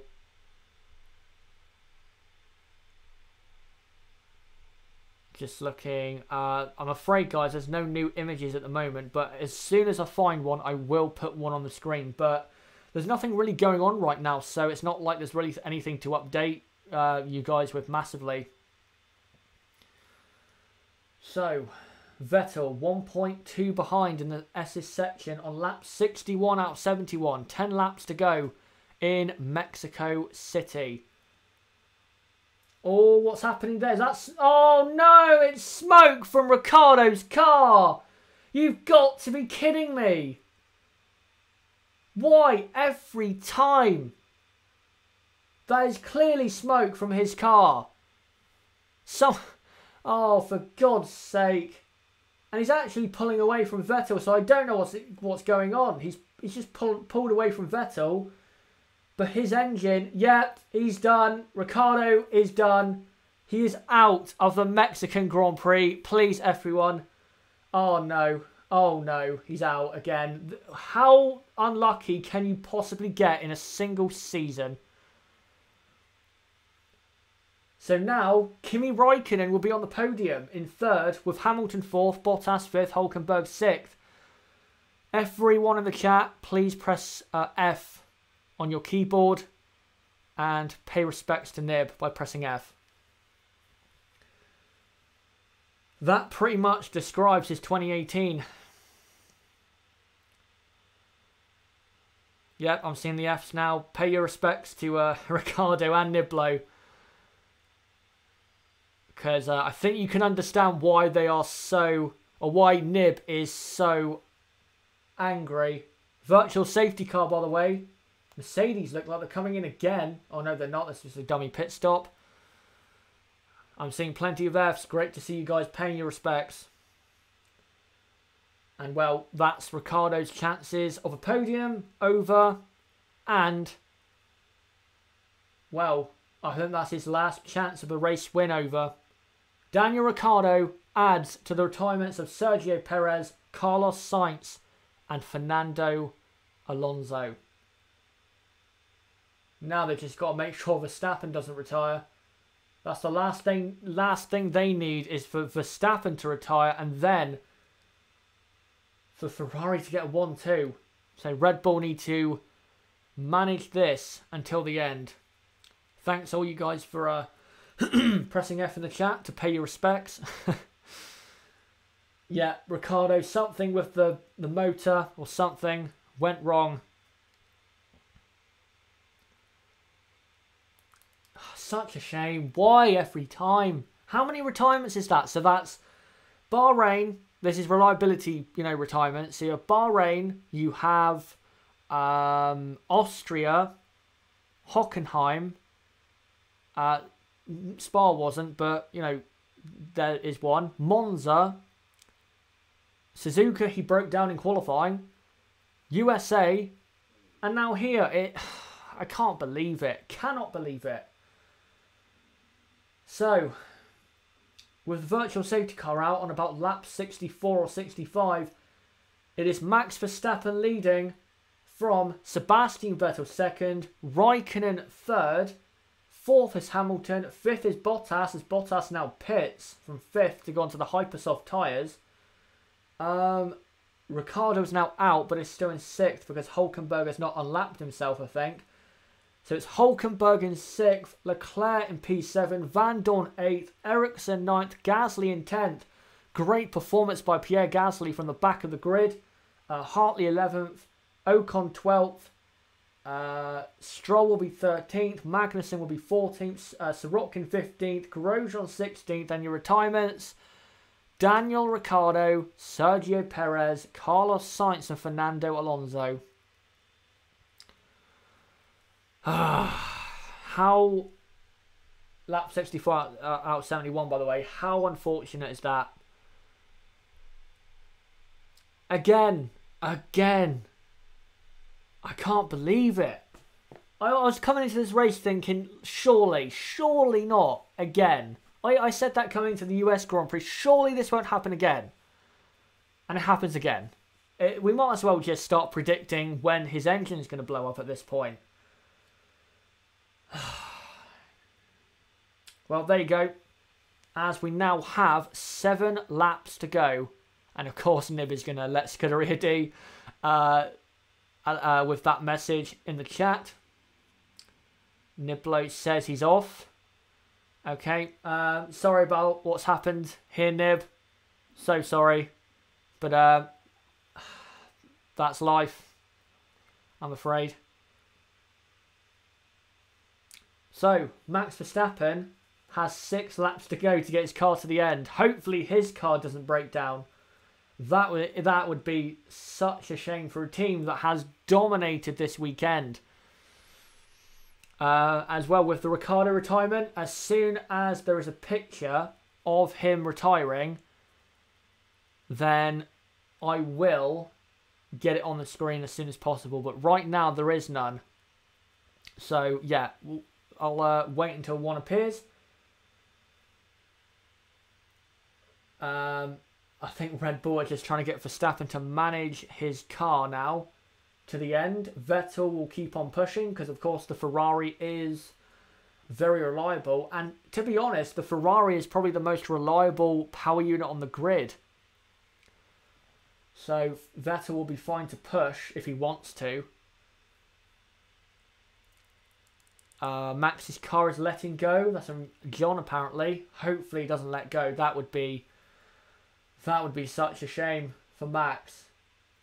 He's 14 seconds ahead of Vettel. What is Grosjean doing? I think Grosjean might have had some kind of damage. I'm not sure. But yeah, he's now clearly last. Rain, rain, rain. That's some Aaron Chin. I can't see any. So, how did Ricciardo get a DNF? That's from Vaughan Janssen. The usual issue. Power unit. Always the power unit, isn't it? And he's going to the works team of that same engine manufacturer. And let me now throw an image on the screen of Daniel Ricciardo retiring. I know it's gone all sad, guys, but come on, it is so sad. He has been so good this weekend, and then that happens. It's such a shame. And here you go, being carried away on a motorbike or a moped. A very usual sight for Daniel Ricciardo. Such a shame. So, 5 laps to go. And I'll read out the order. So, Verstappen is leading from Sebastian Vettel second. Third is Raikkonen. Fourth, Hamilton. Fifth, Bottas. Sixth is Hulkenberg. Seventh is Charles Leclerc. Eighth is Stoffel Van Dorn. Ninth is Marcus Ericsson. 10th is Pierre Gasly. P11 Ocon. P12 is Hartley. P13 is Stroll. P14 Magnussen. P15 Sirotkin. P16 is Grosjean. And then your retirements are Daniel Ricciardo, Sergio Perez, Carlos Sainz and Fernando Alonso. Let me just show that. That's some Han Solo. Bleep Renault, they are sabotaging Daniel's engines. I don't think they'd do that considering he's going to the team next season, but yeah. Vaughan asking what lap it is. It's lap 67 out of 71. As Max adjusting something on the steering wheel there through the S's. Great at doing 2 things at once there is Max. But hopefully Max can hold on. He does deserve to get the win. This weekend, Daniel's qualifying lap was great, and it really was. And Daniel deserved, I think, to finish in the top 3 for sure. But Max has been the best driver this weekend. You cannot doubt it. You cannot doubt it. As Vettel looks like he's cruising home for second, but now it is lap 68 out of 71. The clouds, by the way, are getting darker. So we might get some rain right as the race finishes. We'll have to see, but I don't think it will rain just yet. Yep, heavy graining on Vettel's tyre. Yep, his tyres are dead. He is on the ultra soft, so that's not really a surprise. Rudy, the time between Max and Vettel, it's about 15 seconds that Max is in the lead by. Bottas just did a 1:18.7 apparently on his hypersofts. That'll be a new fastest lap. I'm not sure that's a lap record though. And yeah, Vettel's left front tyre is dead. He'll be lucky to get to the end without retiring, honestly. It's that bad. How are Hamilton's tyres? We don't know. We can't see Hamilton at the minute. We don't know. I'd imagine they're not that great, but he's not really pushing. He doesn't need to. If he finishes 7th or higher, he wins the championship. As Verstappen comes through at the end of lap 68 on to lap 69. So he has 3 full laps to go. This one, the next one, and the one after, and then he wins the race. And, well, can he win the race? Will his Renault power unit hold on? As he comes through now towards turn number 4. Can't wait to celebrate a 5 World Championships for Lewis. If you're a Hamilton fan, I completely understand. He has been the best driver this season, and he does thoroughly deserve to win his 5th title and to win the title this season. Are you serious? Van Dorn in P8? Yes, Van Dorn is in P8 and miles clear of Ericsson in P9. So yeah, Van Dorn P8. Very, very good drive. Right, so we are now about 2.5 laps away from the race ending. Very tense ending to this race. Not as tense as the last race, but it is still tense because Verstappen needs to get to the finish and so does Lewis Hamilton. 2 laps to go. By the way, Max isn't that far behind Lewis in terms of lapping him. That's how far ahead Max is because of Lewis's just slow pace. But he's doing it deliberately to get to the end. John, 5 cars are on the lead lap. Pathetic. True, but we used to have this back in the 80s as well. It's just the way the sport is, unfortunately. Hopefully that changes for 2019. Where is Ocon currently? Ocon is in P11 and 3 seconds off points. But for me, too far behind to get a point. So we're about a lap and a half away from the end of the Mexican Grand Prix. Vettel hanging on just about for P2. Good race for Sebastian. Very good race. As he now comes through the S's. And Verstappen should be starting his final lap right about now. As Vettel is just managing his car to the end. There you go, final lap. So we are on the final lap of the Mexican Grand Prix. I'll read out the finishing order once the race actually finishes. Will Max and Lewis get to the end? Well, for Vettel, he needs to be winning even if Lewis retires right now. Max Verstappen heads down to turn 4. And if Max wins, then the title officially goes to Lewis straight away. Apex Racing, can you do Formula E after the F1 season ends? I'm probably not going to, because if I'm being honest, I don't really like it, Formula E, and I'm not that interested in it. So, yeah, I'm not going to do that. I'm going to continue making F1 content through the winter. But here we go. Max Verstappen enters the stadium. Here on the final lap, he has dominated this race weekend. Thank you to Pro Mod Tyrone Thomas, no problem.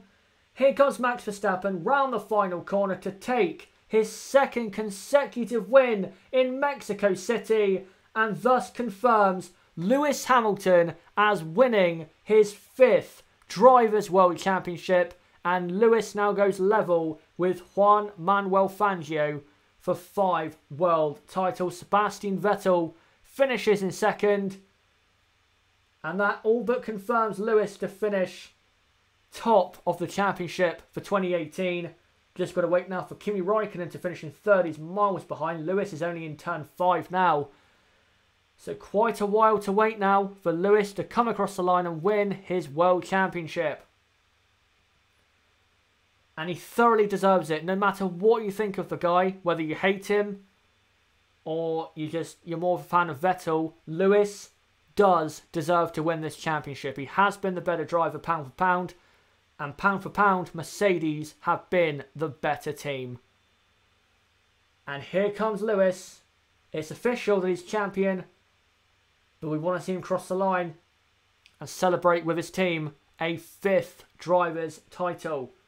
And here he comes through to the final corner and now wins his 5th Drivers' Championship. One of the top 3 drivers of all time in terms of World Championships.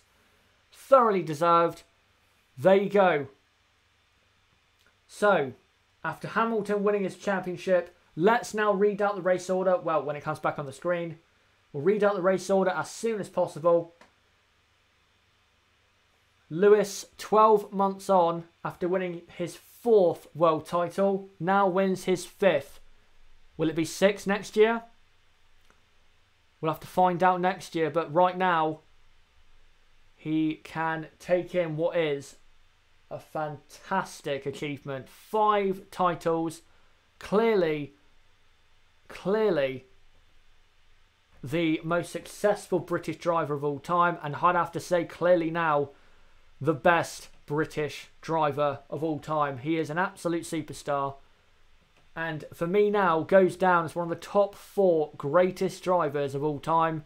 The only people ahead of him, in my opinion, are Juan Manuel Fangio, Michael Schumacher and Ayrton Senna, the 3 gods of our sport. Maybe Lewis is now a god of the sport, I don't know, but definitely a great. Max looks also emotional at winning the Grand Prix. Congratulations to Lewis, even though I'm no fan. Niblo is back to say congrats to Lewis. You must be joking, top 4 of all time. Nope, I'm not. I think he's in the top 4 now of all time. Before he won his 5th title, I had him in 6th, I think. As there you go, Max Verstappen celebrating. As, yeah, my top 3 of all time is Senna 1st, Schumacher 2nd, and Juan Manuel Fangio in 3rd, and now Hamilton in 4th. You cannot deny 5 titles absolutely has to put you in the top 5.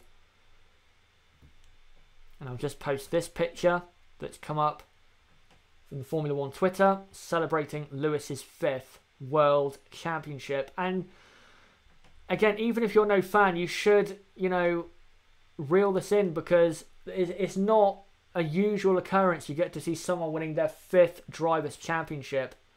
In the modern era, it's only happened twice. Fangio did it back in 1957, as he's now doing some donuts for the crowd. Hamilton and Schumacher are the only drivers in the modern era to actually do it. There you go. A 5th World Championship, thoroughly deserved. And at this rate, I don't see how he can be stopped. Unless Mercedes make a worst car.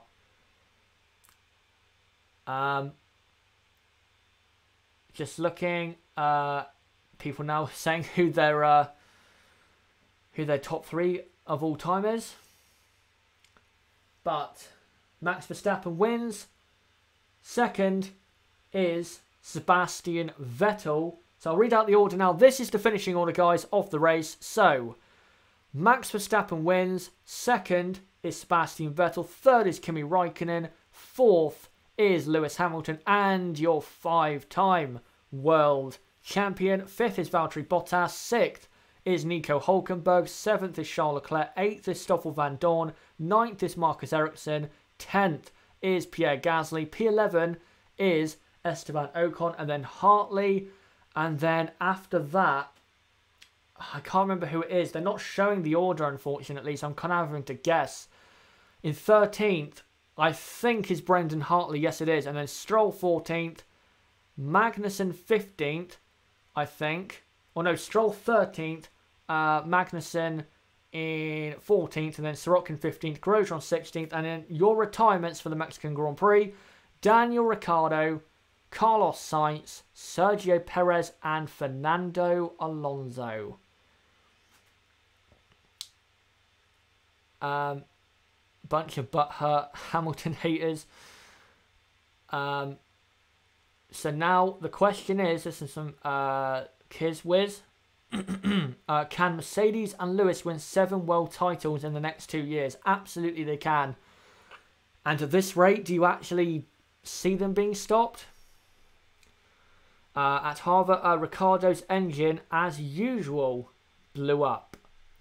By the way, guys, if you have watched the watch-along before, you'll know that we stay on, or that we don't stay on. We then come off for 45 minutes, and then for an hour, we do a race reaction. But now, as Vettel and Hamilton hugging and embracing after the World Championship being clinched for Lewis, we are now going to stay on straight away for an hour and react to this race. So stay around, guys, to react to the Mexican Grand Prix and Lewis winning his 5th driver's title. Matthew Felton, no hate, Hamilton worked his butt off, respect for the man, absolutely. I'm not one of his biggest fans. There's drivers I like more than him, but you cannot deny he deserves the title this season. A mostly flawless season. Warwick Bull, not a massive Hamilton fan personally, but massive respect for his driving this year. Same for me. Ferrari can win next year. Yep, they can, but we said that last year and for this year, and look what happened. Congratulations, Lewis, you are the best. That's from Shimangel or Shimangui, I think it is, Franklin. Keeping in the chat, guys, what you think of what's just happened in Mexico. Bye, guys, got to go sleep now. No problem. I know in India, I think that's where you are, India. For Raghav Gupta. I know it's late there, so yeah, thanks for coming along. As always. Is this going to be Hamilton's peak? I thought 2017 would be his peak. But I think this year's been even better. So I don't know. I really don't know. We'll have to see. In 2019. Han Solo, I wouldn't say my butt hurts, but maybe a little itch. Hamilton, deserved winner. Absolutely. So, the podium celebrations will be getting underway very soon with Verstappen, Vettel and Raikkonen. Warren M, if I were Ricciardo, I'd tell Red Bull I want to drive the Toro Rosso as he'd be more likely to finish 6th. Respect to Hamilton, just peerless with championship season management. Matthew Felton, Verstappen fan, personally, so I'm happy and heartbroken for Ricciardo. Yeah, I understand. Legion, good job, Hamilton. Always next year for Vettel, Ricciardo, I'm so sorry. Verstappen, you aim high, and Raikkonen, have fun in Sauber. Remember though, guys, there is still 2 races to go. Got Brazil next up in 2 weeks. That normally produces good races, and I think it will. But then Abu Dhabi, which normally doesn't. So, yeah, we'll see. He deserved to win this year, though. I will say that. That's from Ronan Brady. Leo, well done, Lewis. Niblo, still very, I think, emotionally wrecked after what has happened to his man, Daniel Ricciardo. And as ever, guys, on Tuesday, you'll hear what Nib has to say. And I'm sure it's going to be very strong and ranty. But it'll be good to hear that. Good to hear what his opinion is. Right, I will try now to throw up the order of what's happened. If I can, I'll throw up this quick image. And then, once we get the full order on the screen, guys, we will then go in to the race reaction. That's what we'll do. As soon as we get the full order on the screen. Right, so here you go. This is who has finished on the podium. So Max Verstappen wins. That is Max's 2nd consecutive win around Mexico. And I think that is now, that's his 5th win in his F1 career. So look at that. By 21 years old, he has won 5 races. That just shows you how great Max is at the age that he is at. Can Verstappen get more points than Bottas? I think Verstappen might be close, you know. I'm just looking. Verstappen is now 11 points behind Bottas. And by the way, Max Verstappen has got driver of the day. I disagree with that, but I'll get onto that later in this reaction. You guys can say your driver of the day now if you want, or later on. Just looking. 5th win, yes. It scares me how he is a year younger than me. He's only a year older than me. So, you know, around the same age, and he's doing so many great things in that car. Jason Kroon, thanks, Chazza. No problem. Great to see you along, Jason. Andrew Drury, I voted for Van Dorn. That's definitely a contender. Hamilton should have got driver of the day. No, I don't think so. Hamilton wasn't that good today, but over the season has been very good. Vettel, I'm saying. Has the constructors been sealed for Mercedes? I don't think it has. I don't think it has. I think it goes to Brazil. I think it does. But in the race review tomorrow, we will take a look at the standings officially. Ronan Brady, I would have gone for Vettel. Hamilton fan, but I say Vettel driver of the day. You know what, I'm just going to say it now. In my opinion, the driver of the day today is Sebastian Vettel. Because, you know, started in, 4th place. His start was not that good. Was behind Ricciardo and Hamilton, and then had to pass both very well to get up into 2nd place. So I'd have to go Vettel as my driver of the day. But put in the chat what you guys think. Do you think Vettel? Do you think Van Dorn? I think Van Dorn would probably have to be second. Say, yeah, second place for driver of the day. 8th place. That is his joint best result of 2018. Too late, I'm afraid, though, for Van Dorn. As they now head to the podium, do Max, Seb and Kimi. The same podium as it was in Austria, but just Kimi and Seb swapped around. Someone saying Van Dorn driver of the day. Someone saying Vettel. Legion, Vettel pushed hard, running from his mistakes, but it wasn't enough. Nope. It wasn't. Even though he had a good race today and was driver of the day, I don't think he was, or he has been good enough in 2018, I'm afraid. He just hasn't. So, Still I Rise looks, I think, happy there. I can't quite see the emojis from here. Ronan Brady, if Bottas was judged on his second half of the season, he would have been dropped, absolutely. But, you know, F1 seasons are, they're not 10 races or 11 races, they are 21. And Bottas should have, I think, about 4. No, not 4, probably at least 3 race wins this season. Alumni Kid, why did they change tyre compounds on Mexico? Imagine if it was a sunny, hot day. They made them as soft as possible because there were complaints, even from me, that the tyres were too hard. And it made for a great race. I thought that was a very good race. Maybe not as good as the last race, but that was a good one. I don't think anyone can doubt that. Matthew Felton, I'd love a rain race early next season with Leclerc in that Ferrari so I can really get a judge on how good he is. Yeah, that'd be great to see. Maybe in the first race in Australia. Just looking at some more comments. We're just waiting for the race order to pop up as the podium is now underway. That podium in Mexico is one of the best in the entire season. Absolutely.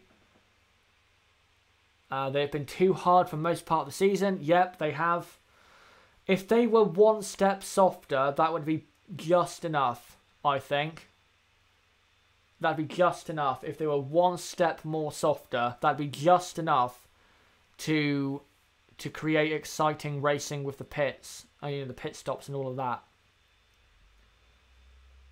As the podium celebrations are still going on here in Mexico. Once the race order comes up, I will get straight into reacting to what happened. Just waiting for that to pop up. Gina says, yes, Bottas not good enough. I understand why you think that, but again, there is an entire season, not just a few races. Over the course of the season, Valtteri has been good enough to earn a seat for 2019. Why did Ferrari feel the need to tell Vettel that Raikkonen made his tyres last to the end on the final lap? I don't know. I haven't been listening to the radio, but yeah, that seems a bit weird. Why would you tell him that? It makes no sense and doesn't, you know, doesn't matter to Vettel's race. Mike Brown, next season's cars might be slow with this driver's gaining 80 kilograms of weight. This might be the last fast time season. I don't think it will be the last. We'll get a season where, you know, the cars get, you know, fast again. Even though the cars next year are supposed to be, I think, 3 or 4 seconds a lap slower. They'll gain that back eventually. Warwick Bull has today been Vettel's best performance on track since Spa. Yes, absolutely. 100%. And it's good to see because, you know, he's a 4-time world champion. He should be like that for at least 90% of the races. Let's be honest. Right, just waiting for the race order to come up. Niblo officially off to be an Aussie that wins and doesn't retire. See you later, guys. He's talking about a league race he'll be participating in. But there you go, the podium celebrations in Mexico. for Max, Seb, and Kimi. But bye-bye to Nib. And to, I think, Sarah Carr as well. Great to see you all along for this watch along. It has been a great stream. We've been streaming for 3 hours now. But we're going to be live for another 45 minutes to react to this race. So don't go anywhere, guys. We are not done yet. We're going to be doing an instant race reaction. Just waiting for the race results to pop up as the DJ is on the podium and now putting on a show for the fans, as it is basically a carnival and a party in Mexico. Leah, I think it is, who won, I think they're trying to say. Verstappen won from Vettel second and Kimi Raikkonen third. You should be able to see that on your screen. Yeah, unless I forgot to put it on.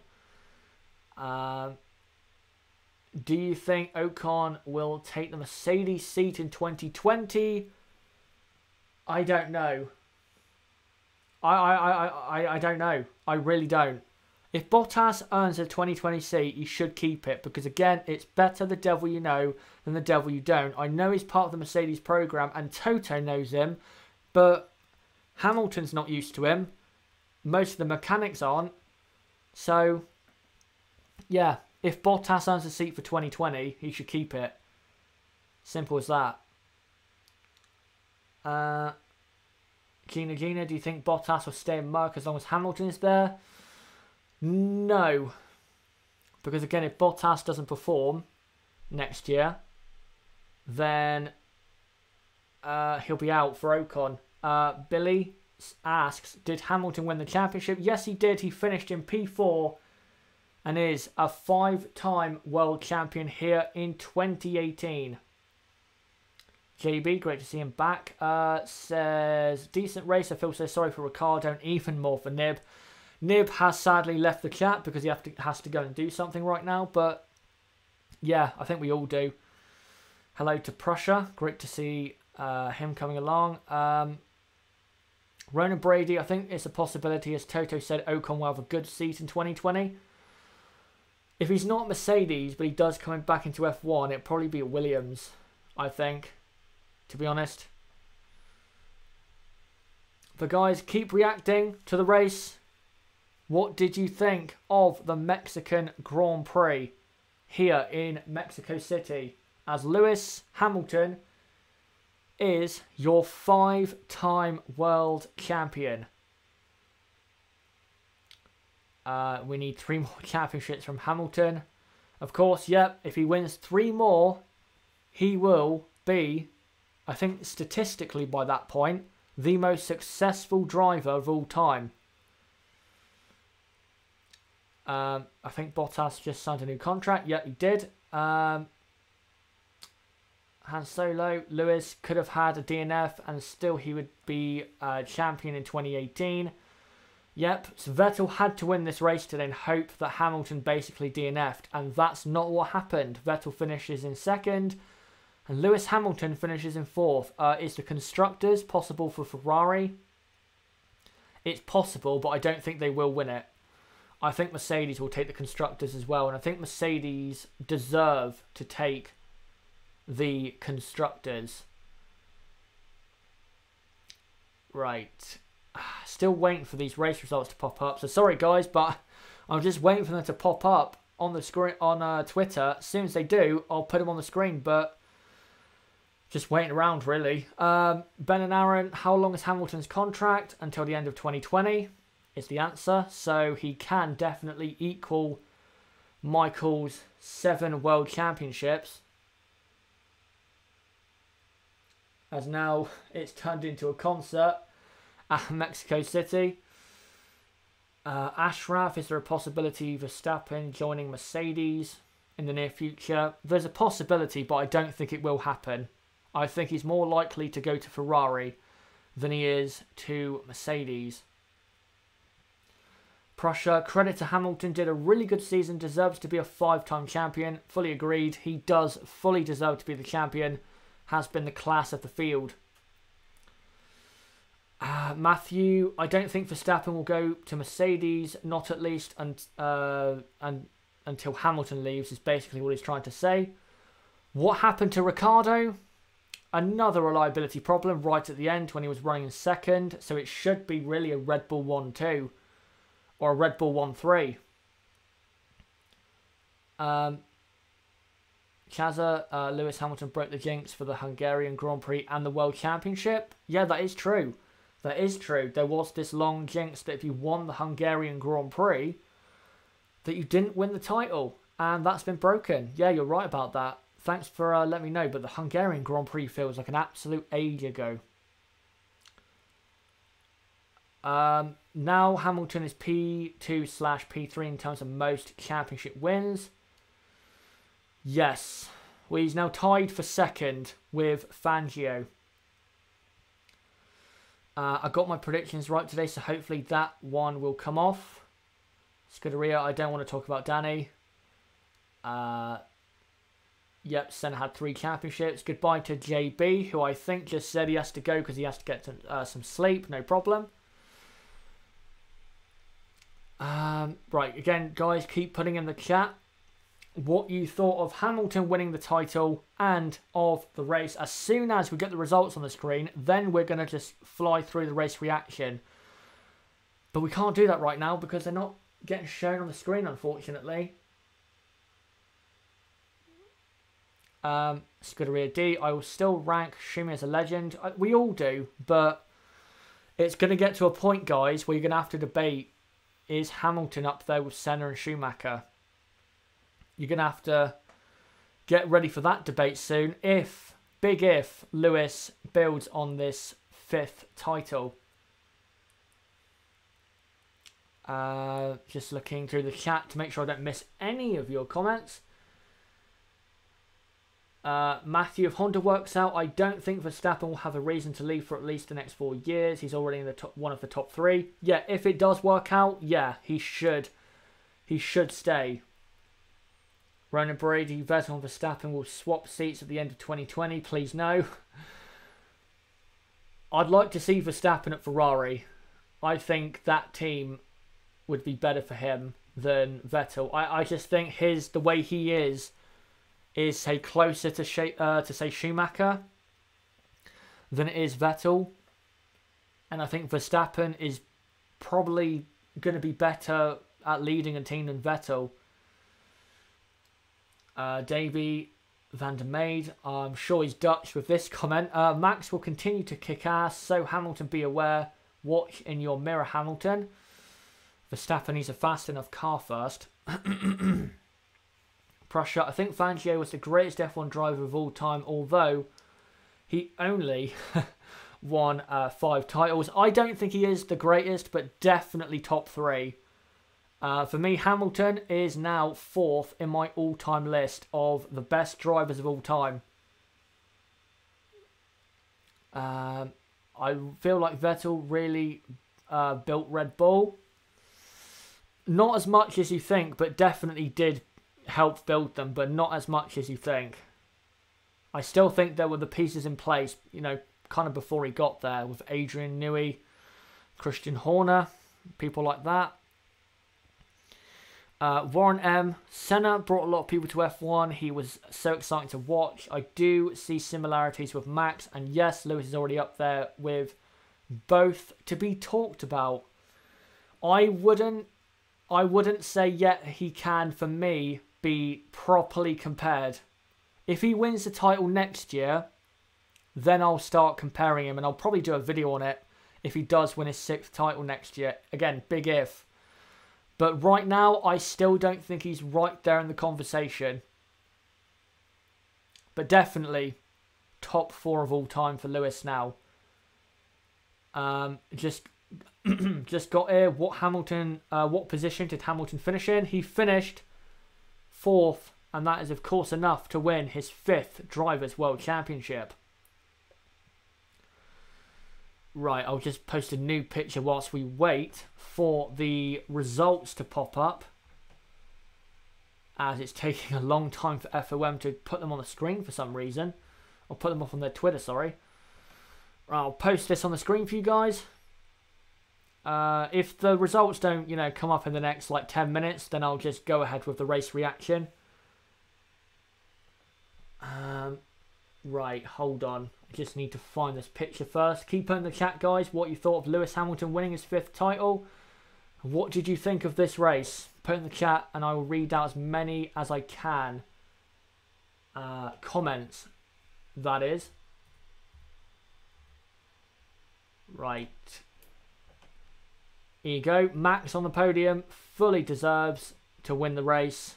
Has been the best driver this weekend. And is, yeah, the driver of the weekend for sure.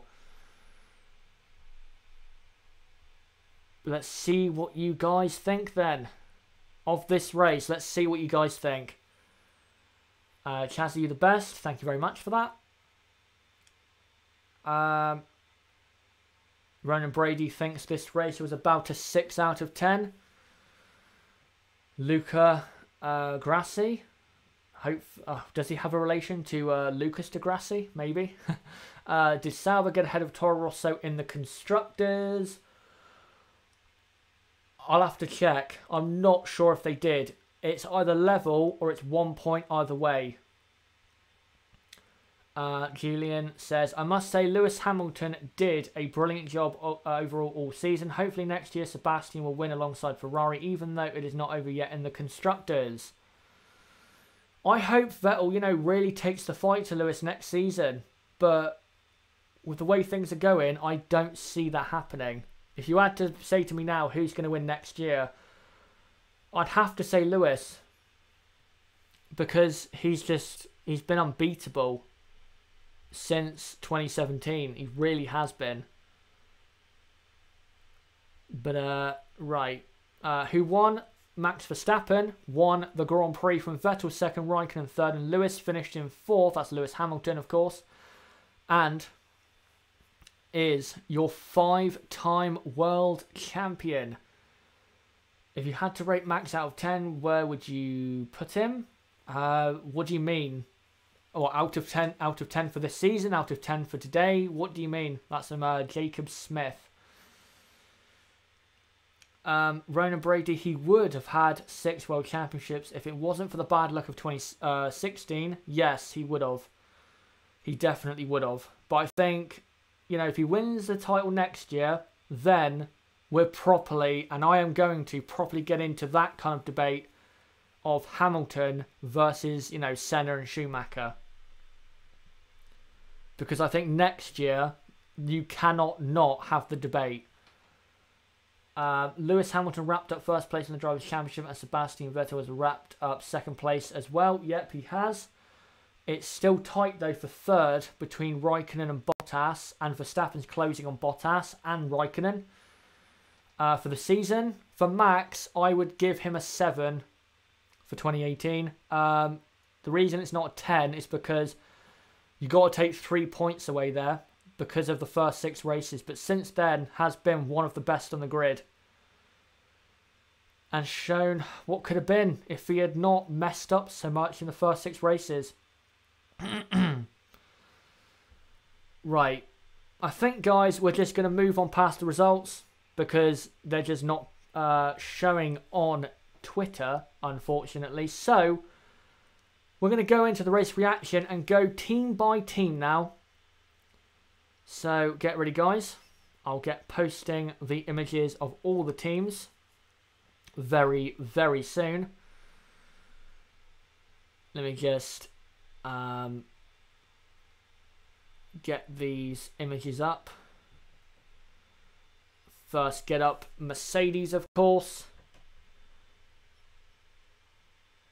And now we'll go through how the race panned out and, of course, talk about Lewis Hamilton winning his 5th Drivers' World Championship. And there you go. Let me just adjust a couple times. Lewis Hamilton, when he crossed the line to win his 5th Drivers' Championship. Now, for Mercedes today, their pace was not that good. They had the worst race pace out of the top 3, quite clearly. They were struggling on their tyres quite a lot. Let me just clear my throat. They were struggling on their tyres quite a lot. So, yeah, not good race pace by Mercedes. Hamilton had a great start. I think he did well to maintain maintain his position ahead of Daniel Ricciardo and Vettel. But again, the race pace was just not good enough. So he was never going to hold them back and had to do that extra pit stop because his tyres, especially his left front, was just way off the cliff. So he had to pit. For Valtteri Bottas, I have to say, a very poor race. Very poor. Not good enough. Way off his teammate. So not good there. But for Mercedes, as far as they're concerned, this is a successful race because Lewis Hamilton wins his 5th Drivers' World Championship. Thoroughly deserved. This season he has been the better driver than Vettel and does now go down in the history books as the 3rd driver ever to win 5 or more World Championships. Can he make more history in 2019? Can he win even more in 2019? I think he can, but we'll have to see how his Mercedes is for next season. But again, thoroughly deserved for Mercedes. And for Lewis Hamilton, again, 5 World Championships. Let's see what you guys think of Mercedes today and Hamilton. Put in the chat right now and I will read out your comments. So Warwick Ball, Hamilton is also the first driver since 1982 to win the championship by not winning the first 2 races back to back. Yes, I think that is true. Yes, that is a good point from Warwick Ball. RD Lewis is one of the GOATs now. He's in the top 4 for me, but not, top 2 or anything, but he can get there. Warren M. Hamilton does need a Prost to compete against. Should have been Alonso, but he burnt bridges with the top teams. Hill, Alonso. Let me just read the end of that. It's just scrolled up, I think. Let me just find that a minute. That was a good comment. Darn, I've missed it. Sorry, but I read out the first part. Yeah, he does. He needs someone who is directly opposite to him. I think Max Verstappen could be that. I really do. Just looking. I'm going to be ambitious and say Verstappen could win next year. Honda will surprise us all. I don't think he will. I think the best Max will do is 4th in the Drivers' Championship next season, even if Honda does well, because they still will have reliability issues. Hello, Chazza. That's on Sebastian. Great to see you. Good race and congrats to Lewis. Scuderia D, I'm going to have to go to sleep. Goodbye. Thank you for coming along, Scuderia D. Great to see you as always. And hopefully I will see you tomorrow for the race review live. Right, let me just read through a couple more. Just to look. Someone asking, was this Daniel Ricciardo's last chance to win a race, or do you expect Renault to get near the top in 2021? I think in 2021, Renault will get, or they should really get towards the podium. But I don't think they'll be consistently winning races, if they do end up doing so, until about 2024, to be honest. It's a long road for Renault up to the front of the field. It really is. They're what, 1.5, 2 seconds a lap off the pace, to be honest. That's a lot to make up in 3 years, or 3 years. That's a lot to make up. So yeah, I don't see them winning races in 2021. I think they may be able to maybe win a race, yes, but if you're talking consistently going for the race wins, then no, I don't see it happening until, again, the mid-2020s, so in about 6-7 years' time.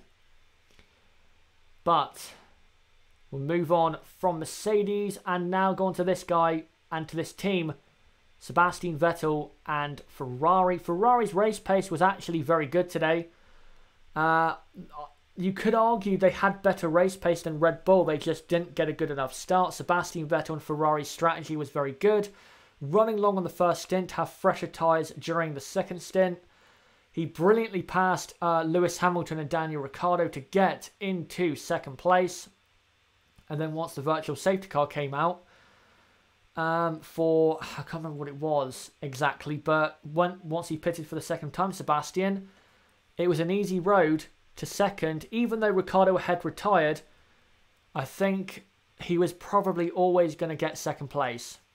So good there for Vettel, and for Sebastian, for me, he is driver of the day. If you guys disagree, then put in the chat right now. But I think Sebastian today was driver of the day. But for Kimi Raikkonen, not bad, but not great. His race pace was a lot better than his qualifying pace.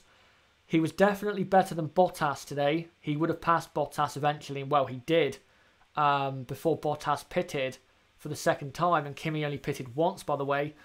So, yeah, for Kimi, a good race, but not a great one. Could have been better for sure. But for Ferrari, second and third, not bad. But with Lewis winning the championship, we can't look at this season as a good season for Ferrari, in my opinion. Let's see what you guys have to say about Ferrari. Sebastian says Vettel had a good race today. Agreed. Warren M, next year depends if Ferrari make another step similar to this year compared to Merc, then Sebastian could get that clean air he excels in. That's the only way he'll win the title. If the car becomes dominant in 2019 in terms of pace compared to Mercedes. Julian says, I think Ferrari played a decent strategy and Vettel went down that main straight unbelievably quick. Yes, he did. He had the highest top speed during qualifying, I think, or he was one of the highest. The Ferrari very quick in a straight line. Jacob Smith, his driver of the day is Van Dorn. Ronan Brady, Kimi was lucky to get on the podium. Yes, he was, with Ricciardo's retirement. Next to Jin, Ferrari's best decision this year was letting Kimi go have fun elsewhere. Just got here, that's from Mark, who won. Max Verstappen won from Vettel second to Raikkonen third. Hamilton finished fourth and takes, of course, his fifth World Championship. I won't be surprised if Vettel wins the title. Wins the final two races of this year. Now that the championship is out of his head. That's from Andrew Drury. I wouldn't be surprised either. In fact, I might even bet on it. Julian, again, I think it is great that Mercedes have been beaten here, but because it still gives them hope at the constructors. It does, but again, realistically, I think Mercedes will take the constructors.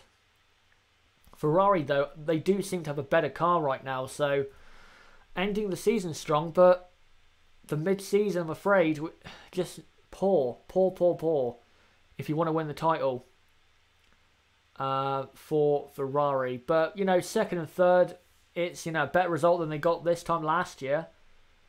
So, yeah, not bad. Not bad at all. But we'll now try and move on to Red Bull Racing. Let me just throw in a bit image, on the screen of Max. Think I can right now. Oh, nope. I'll have to wait a minute. But yeah, Ferrari, they definitely deserved a podium, I think, today with Vettel. Because, again, the race pace was good. I don't think Kimi deserved one. But there you go. That's just the way it is sometimes. Just looking for this image, this pesky image. Right, here we go. Here is, I believe, Max Verstappen. There you go. Let's react now to Red Bull. Red Bull had the fastest car this weekend, and Max does deserve the victory. He was dominant today. What a fantastic weekend for Max Verstappen, and he continues to show why, if he gets in the right car that can go for a championship, then he can be also up there with Lewis Hamilton, Ayrton Senna, Michael Schumacher, because at age 21 he now has 5 race wins. That's incredible. at 21 years old. So great by Max, fully deserves the victory. But for Daniel Ricciardo, running in second with 10 laps to go, and then his engine blows up. What else is there to say? Car is so unreliable for him. I don't know what to say anymore about Ricciardo. We just need to expect it at this point. So, yeah, there you go. So sad for Daniel Ricciardo. So sad. He deserved to be on the podium. It should have been probably Verstappen, then Vettel, then Ricciardo. But Ricciardo retires yet again. But guys, what did you think about Red Bull? What did you think about Verstappen and his great performance? And for Ricciardo, how sad is his retirement? Just looking at the chat right now. Will Ricciardo ever win a title? Nope, I don't think he will. Too much has to go his way for that to happen. Andrew Jury, wait, Gasly got a point from 20th on the grid. Yes, he did. Now, he needed Perez and Ricciardo to retire and Sainz to retire for that to happen. But still, good drive by Pierre Gasly. Ricciardo was doing fastest lap on old tyres before retirement. He was. He did the fastest lap before Bottas did. So yeah, very sad. Ronan Brady, do you think Red Bull have the best driver lineup? Yes, they do. That's quite clear, I think. Francisco, great performance by Max. Ronan Brady, he has retired, Daniel, from nearly half the races. Yes, he has. That's just so, again, sad, really. It really is. Right, I'll read out a couple more. Francisco says, again, Ricciardo's season is more and more like Gerhard Berger's in 1989. I did research that. Yes, I do see what you mean now. It is very similar. Losing Ricciardo was just an unreal moment. Again, Max was racing alone light years ahead. The camera guy couldn't find him during the race. Yeah, he was that quick. They couldn't really find him. Prussia, Hamilton never won a race after becoming world champion before the last race of the season. Interesting. Yeah, that normally does happen because Lewis, I think, just settles for what he's done that season. And he doesn't need to win any more races, does he? I think that's Bustedo. Says, Vettel will have loads of trouble from Leclerc next year. Absolutely. That is going to be a very interesting and competitive battle. I can't wait to see Charles Leclerc go up against Sebastian Vettel in the same car. I really can't. Right, just gonna get an image here for McLaren. By the way, guys, don't forget to subscribe. I know we don't have as many people watching live as we did earlier, but we still do have 250 people watching live. Great to see you along, and hopefully you did enjoy the race watch along so far. And as well, don't forget to subscribe for more content like this. We do this every single race weekend. And as well, don't forget to join our Discord, link below. That's the best way to get notifications for my videos, is the Discord server. So make sure you get yourself over there. Like this video, comment down below what you thought of this video, and comment down below what did you think of the race and of Lewis Hamilton winning his 5th World Championship. But here, guys, this is Stoffel Vandoorne, and let's go into McLaren. What a result for Vandoorne. P8. This has to be Vandoorne's best race of maybe of his career. Definitely of 2018. A fantastic performance. Absolutely brilliant. Stoffel Vandoorne has had a great race today. He hasn't been good this season. I don't think he does deserve to stay at McLaren. But today, very, very good. Very, very good. And it's good to see him having a positive result for once, instead of being stuck at the back of the grid. For Fernando Alonso, though, another race which pretty much describes the last years of his career. Retiring from the Grand Prix. with damage, I think, caused by Esteban Ocon and some of his front wing going into Alonso's side pod, and it caused some kind of damage for Alonso, so not good there. But for Van Dorn and McLaren, that is a good result, because now Force India did not score points. So McLaren are now 15 points clear of Force India with 2 races to go. And I think McLaren are going to just about pull it off for 6th in the Constructors. I think Van Dorn had the luck of the grid and Alonso already out. Yeah, well, you know, Gasly did as well, but you have to be there to pick up where others have retired. And normally, when others have retired, Van Dorn is still struggling at the back. So, you know, that's a good result. That is a really good result for Van Dorn and McLaren. And I think they're going to get 6th in the Constructors now. They'll just about pull it off, because Force India they're just not, you know, getting that, the results they need. They're not finishing the points enough. They need to be in the points more. They're not producing it right now. They've not been good enough, I think, for the last 2 or 3 races when it comes to the race.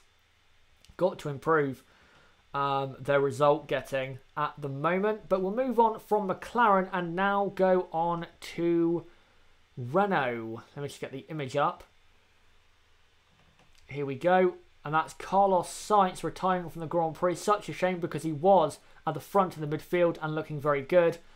I think Carlos did deserve to finish ahead of his teammate Nico Hülkenberg.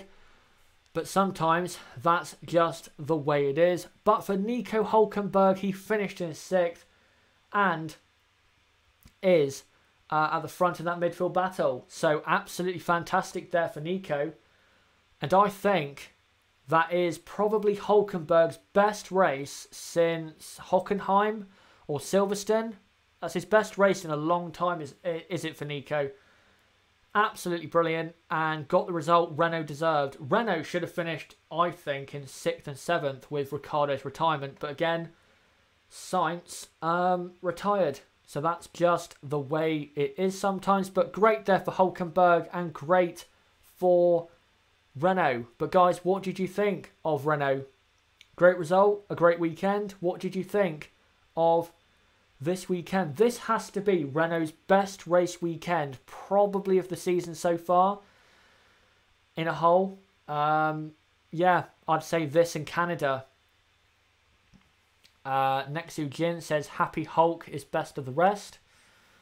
What problem did Sainz have? I'm not sure what it was. Let me just see if I can find it. Find what his problem was. The feedback is that the car switched off and everything shut down. So basically similar to Ricciardo last weekend in Kota. So that's probably a battery or an energy store failure for Carlos Sainz. That's a shame, because again, he would have been ahead of Hülkenberg, and I think he deserved to. He was having a good race. Really was having a good Grand Prix. But right, I'll read out a couple more comments about Renault.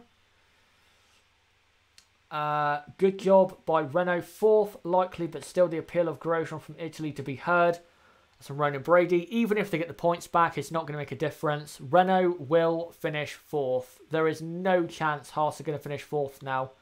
Even if they get the points back, from that penalty, it's over now for Haas, I'm afraid.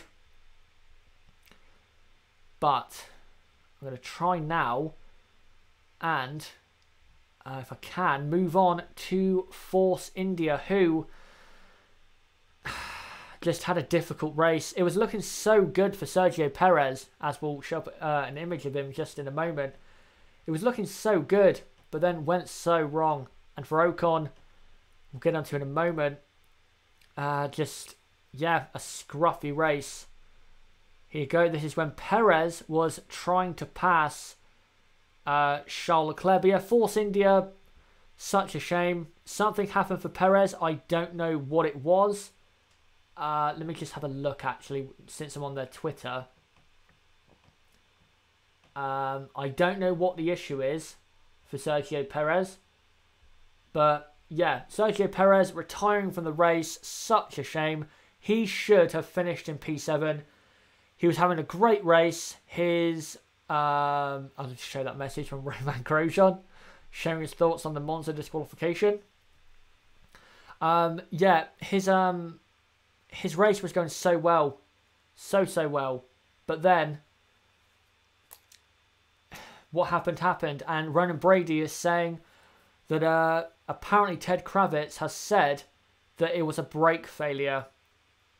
That is a shame. He was going to get 7th and he deserved to, and he was catching Hülkenberg quite quickly as well. So Perez could have got 6th at his home Grand Prix, but was denied again by that brake failure. For Esteban Ocon though, what a scruffy Grand Prix. First off, making contact with Hülkenberg, losing his front wing, pitting at the end of the first lap, and then just battling very hard with Toro Rossos and Saubers, it seemed like, but not really getting anywhere, and finished up, I believe, in P11. So for Ocon, not good. Ocon should have scored points today. He had the pace to do so, but he messed it up so bad. So bad. But for Force India, no points scored, and McLaren scored 4 points. So for that 6th place in the Constructors, not looking good for me for Force India. Let me just see what you guys are saying for Force India in the chat. Hamilton baby. That's a dub line. Francisco, he got off the track twice, right? I believe so. I can't remember exactly though. Appeal to be heard in Paris in November over the disqualification. Again, it's not really going to make a difference because Haas will finish in 5th. Right, let me just read a couple comments to do with Force India. Just looking at a couple comments. Renault won from Force India with worse strategy and still came off ahead. Strange race and gives hope for Renault in 2019. The way they're going right now, it does. They're looking very good, Renault. And if they continue like this, then you never know. You never know. Just looking at, trying to find a couple more comments. Francisco's great strategy by Renault. Yeah, it definitely was. Even though they started on the Hypersoft, it worked out for them. And it worked out for the 2 Saubers as well. So the Hypersoft tyre wasn't a great tyre, but it didn't exactly, fall off the cliff like we thought it would. But, right, we'll move on from Force India. We'll just go through Williams quickly. We don't really need to show an image of them because, again, we always move past them very quickly. A competitive race, a close race with the midfield. Not too bad, not too great. Didn't score any points. There's nothing really to say about them. They were just getting past quite a lot during this Grand Prix. So, yeah, it's just a usual race, I guess, for Williams. But we'll move on to them and go on to Toro Rosso shortly as I try as soon as possible and get an image loaded up. Right, I'll try and get it up now for you guys. But yeah, Toro Rosso were good today. Had a good race pace. And I told you guys, if there were retirements, enough of them, that Pierre Gasly should be looked out for points. I told you. And, well, there you go. He got points. And here you are. And Toro Rosso, I think, had a good race. Even though they did have a couple dramatic moments, contact with Force Indias and other cars, I thought they were very good today. Pierre Gasly P10, his race pace was very good. Brendan Hartley could have done better, but where he finished was still I guess a decent performance.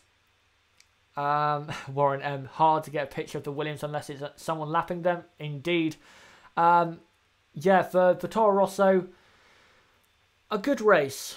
Considering that they started from 14th and 20th, that is a good race for them. And I think they can be happy going into the Brazilian Grand Prix, which for me will be the big test as to how good the Honda power unit is. Brazil is a power track. if Honda do well there, then that is looking even better for Red Bull in 2019. And of course, Toro Rosso, who use Honda power units next year as well. So, yeah, a good result for Toro Rosso. Again, a couple of dramatic moments, but they got a point, and that is all that matters. Let's see what you guys quickly think about Toro Rosso. Nexu Jin Hartley boasted about how his package is what he wanted all year and still ended up behind the Williams. I fear he will not keep a spot for 2019. Yeah, I don't think he will. I think it's going to be Alexander Albon in the Toro Rosso alongside. Nathan Gasly was my one to watch. Well done to you for getting that prediction right. Will F1 another race in Mexico where Honda powered car takes Honda engine penalties and scores points. That is true. I think Alonso did it last season, didn't he? Andrew Drury, Bottas must have gone sightseeing in Mexico City during the race. That's the only explanation as to how he got lapped today. He did do, though, an extra pit stop. Bottas did 3 stops today. So that's why he got lapped. But yeah, he deserved to get lapped. He was so poor, race pace-wise. Warren M, he was running with half of his front wing hanging off after Ocon hit him. True. And he's still got a point. I hope Gasly does have a good season next season. I'm still not the biggest fan. I don't think he's up there with Verstappen and Leclerc. I don't think he is at all. But I didn't really think Gasly was that good of a driver coming into this season, and I've been proven wrong. So hopefully he proves me wrong in 2019 for Red Bull, and 2020 if he gets a chance to stay after that. But we are now going to move on to the penultimate team, Haas F1, who I think tried everything they could really, but it just nothing came off. We'll get the image of them on the screen. Here you go. Those are the two Haas cars. Again, on strategy, they did the right thing. Going on the super soft tyres, they tried everything they can, but it just never worked out. Let me just readjust that. There you go. Yeah, nothing just worked out for them. Started on super soft tyres, they were looking very good in the points. Then put on ultra softs for the end, where they thought they'd have the pace, but they didn't. They really didn't. A shame for Haas, because they were looking good for quite a long time in this Grand Prix. So, a shame considering where they were in the race, but this weekend Haas have just not been good enough. Where they finished is where they deserve to finish after what has been a miserable weekend. Haas have to improve for Brazil, and I think they will. I think for Brazil, they'll be back in the points as they usually are. Right, we'll see what you guys are thinking of Haas before we move on to our last team, which is Alfa Romeo Sauber. Will F1, Haas missed out as Magnussen was ahead of Van Dorn, who finished 8th. Yes, but again, he had to pit. But him pitting just did not work out. Ronan Brady says pathetic. I won't go that far, but that's your opinion, of course. Toro Rosso said they would decide their driver lineup in December. Okay. Francisco Haas for the new Williams. They've been like it this weekend, and they were like it in Monaco, but I wouldn't go that far. Williams are an exceptional kind of bad. They really are. And McLaren have been this season. Right, do you guys have any final thoughts on Haas before we move on to Sauber? If you don't, then I'll just move on to Sauber quickly, as we're coming up now, guys, probably to the final 10 minutes, I'd say, of my race watch-along. Been great as always. And again, if you are new, don't forget to subscribe. We do this every race weekend. And we will be doing it for 2019, new and improved as well. I'll just wait to get this picture of a Sauber up.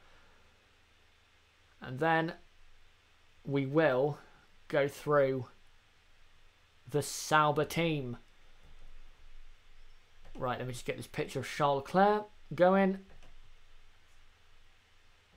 Let me just get it up. I'll read out just a minute if you guys have any final thoughts on Haas before we go on to Sauber. Let me get this on the screen. Is that going to appear? I'm not sure it will. Right. Wait a minute, guys. Before I just get this on the screen. This will be the final picture going up of this race watch-along. By the way, I just want to say I'm quite impressed. I've had to cough a couple of times, but I'm quite impressed that I haven't lost my voice at all, really, in this stream. So that's a first, I think I have to say. Hopefully it doesn't die out at the end. But here you go. Here is Charles Leclerc. And for Sauber, this is the points finish they've been meaning to get for the last couple races. Nothing went wrong for them. They did have a couple issues. You know, Marcus Ericsson had very bad tyre wear in his first stint on the Hypersoft tyres. But, yeah, Sauber, very good result. Very good result. I don't know if they're ahead of Toro Rosso. I think they might be. But we'll have to check in just a moment. But Sauber do deserve this result. They've been meaning to do this for a long time. And it's great to see that Sauber right up there. The pace wasn't always the best, but they did well. And for Charles Leclerc, again, more evidence as to why Charles Leclerc deserves to be at Ferrari in 2019. P7 in a Sauber. Just, wow. Wow, wow, wow. I think this time last year, Sauber finished 13th or 12th with Marcus Ericsson. So, yeah, very, very good. Right, let's read out some final comments, shall we? Prussia, the chat's now scrolling very fast. Warren M says, thanks, Chazza. Good stream again, mate. Time to run. Thanks for coming along. Has been great to see you as always. Next to Jin, Sauber has the same rejuvenation with Leclerc as Verstappen when he was at Toro Rosso. Yeah, that is true. And also you can say that with Vettel when he was at Toro Rosso. You can just clearly see that he is going to be one of the best on the grid. And I can't wait to see him in 2019. I wish that he could step into a Ferrari right now. Of course he can't, but I wish he could. It'd be great to see where he is. Yes, Sauber are ahead. Okay, so Sauber should beat Toro Rosso to that by Abu Dhabi. Ronan Brady, I'm off. Thanks for your hard work and good night and excellent stream. Thank you very much, Ronan. I think you've been around for, maybe not the entire stream, but you've been around for at least 3 hours. Thank you very much for being around for so long. Just looking. Francisco also saying they've passed Toro Rosso in the championship. Ronan saying you sound tired. I am a bit tired, but not that tired. It's my voice. It's dying out a bit. So, yeah. I'm not, you know, I don't need to go to bed or anything. It's just my voice is a bit worn out from talking for so long. But I will be done quite soon. Let me just read off and rattle off some final comments. Warren M says the problem for Red Bull is they don't have depth. Hartley hasn't been that bad this year in a development car, and the guys we're talking about are unknown but won't be superstars either. So why change? True, but I think Albon is better than Hartley, and if you can put in a driver that is, you know, that is better, and you know the driver who is in that car right now. If you can swap, you know, the drivers, then do it. Now, I know that might sound a bit hypocritical because of the whole Bottas-Ocon thing, but Bottas has done well enough to earn a seat at Mercedes. Hartley hasn't. So that's why Hartley probably should be replaced. Andrew Drury, Mercedes lead the constructors by 55 points, a large gap, but not impossible. True. It's not impossible. Ferrari can catch it, but I think Mercedes will take the constructors. See you, Chazza. Sorry, I couldn't watch the live stream, but I will be back tomorrow. That's from Sebastian. No problem. I will be live again, guys, tomorrow. RD, you're the guy, Chaz. Keep it up with the live streams and content. Thank you very much. Great to see you coming along. I think you've been around for basically the entire 4 hours. Prussia, let's hope for a great Brazilian Grand Prix and no Ricciardo engine retirement. It's probably more likely to happen in Brazil because you're on throttle more than you are at Mexico. So, yeah, that is going to be an issue for Red Bull again. Francisco, it's important to develop the car in a tight midfield battle. It is. That's very true. Francisco also says, I think it's better to keep Hartley. Okay. See you later, man. I'm off too. That's from Nathan. Great to see you as well. Again, I think you've been around for the entire 4 hours. Great to have you along and tuning in for so long. Next to Jin, Kvyat is back at Toro Rosso for that reason. Help with the car development. He has experience and also experience at helping Ferrari at, you know, at helping, you know, their car get faster during the season. John Murphy, I think you've joined a bit too late. The race ended about an hour ago. Verstappen won, by the way, from Vettel second, Raikkonen third, Hamilton fourth, and is your 5-time world champion. Was Ricciardo sabotaged? No way. No way. Red Bull would not deny themselves a 1-2 finish. That's ridiculous. If they did, they're idiots. Right, I'll try and read off the final comments now of this watch along.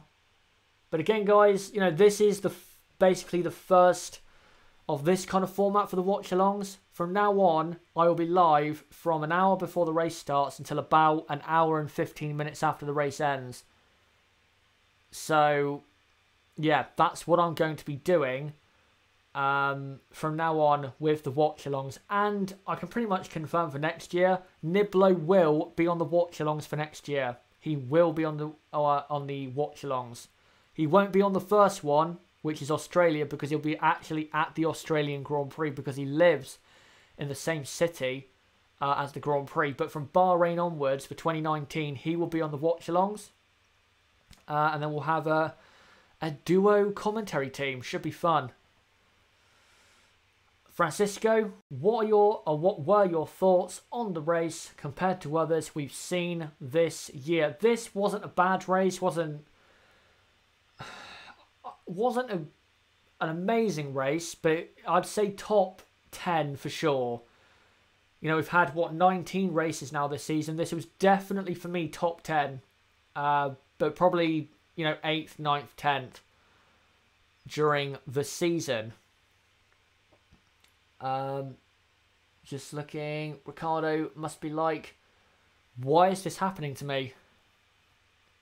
I think he's gone past that point. I mean, he punched the wall in his garage, was it? At the US Grand Prix after that retirement. So I think he's gone past that point, to be honest.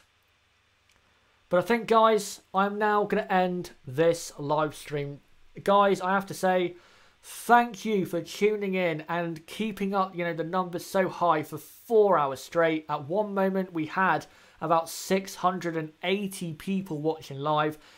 If you were tuning in, if you're watching this back, thank you so much for tuning in. And again, if you are new, don't forget to subscribe for more content like this. We do this every race weekend, and we'll do it again 2 weeks' time in Brazil, in Sao Paulo. But again, don't forget to subscribe. As I just said, you can either do it on the bottom right of the screen or click on my channel name and go to my channel page and hit the subscribe button. Don't forget to like this video. Comment down below what you thought of this video and what you thought of the Mexican Grand Prix and Lewis Hamilton winning his 5th Drivers' World Championship. As well, don't forget to join our Discord server. It's very important you do if you want to keep up to date with the content on my channel. Discord is the best place for notifications for my videos. It is absolutely 1,000,000% the best place. So if you want notifications, get yourselves into that Discord server. We have about, I think, close to 85 people now in that community over there. Don't forget to follow me on Twitter at Chaz6110. Link below in the description to keep up to date with me. And if there are any issues as to why I'm not uploading, Twitter is a great place to follow me. And finally, don't forget to follow me at chazrhd.com. Go to that. Link below in the description. Again, a great way to keep up to date with my channel. But guys, again, thank you so much for today. Has been great as always, this race watch along. I will be back tomorrow at 4 PM UK time, live for a live about an hour and a half race review. So don't forget to come along to that, and we'll go through thoroughly what happened in this Mexican Grand Prix.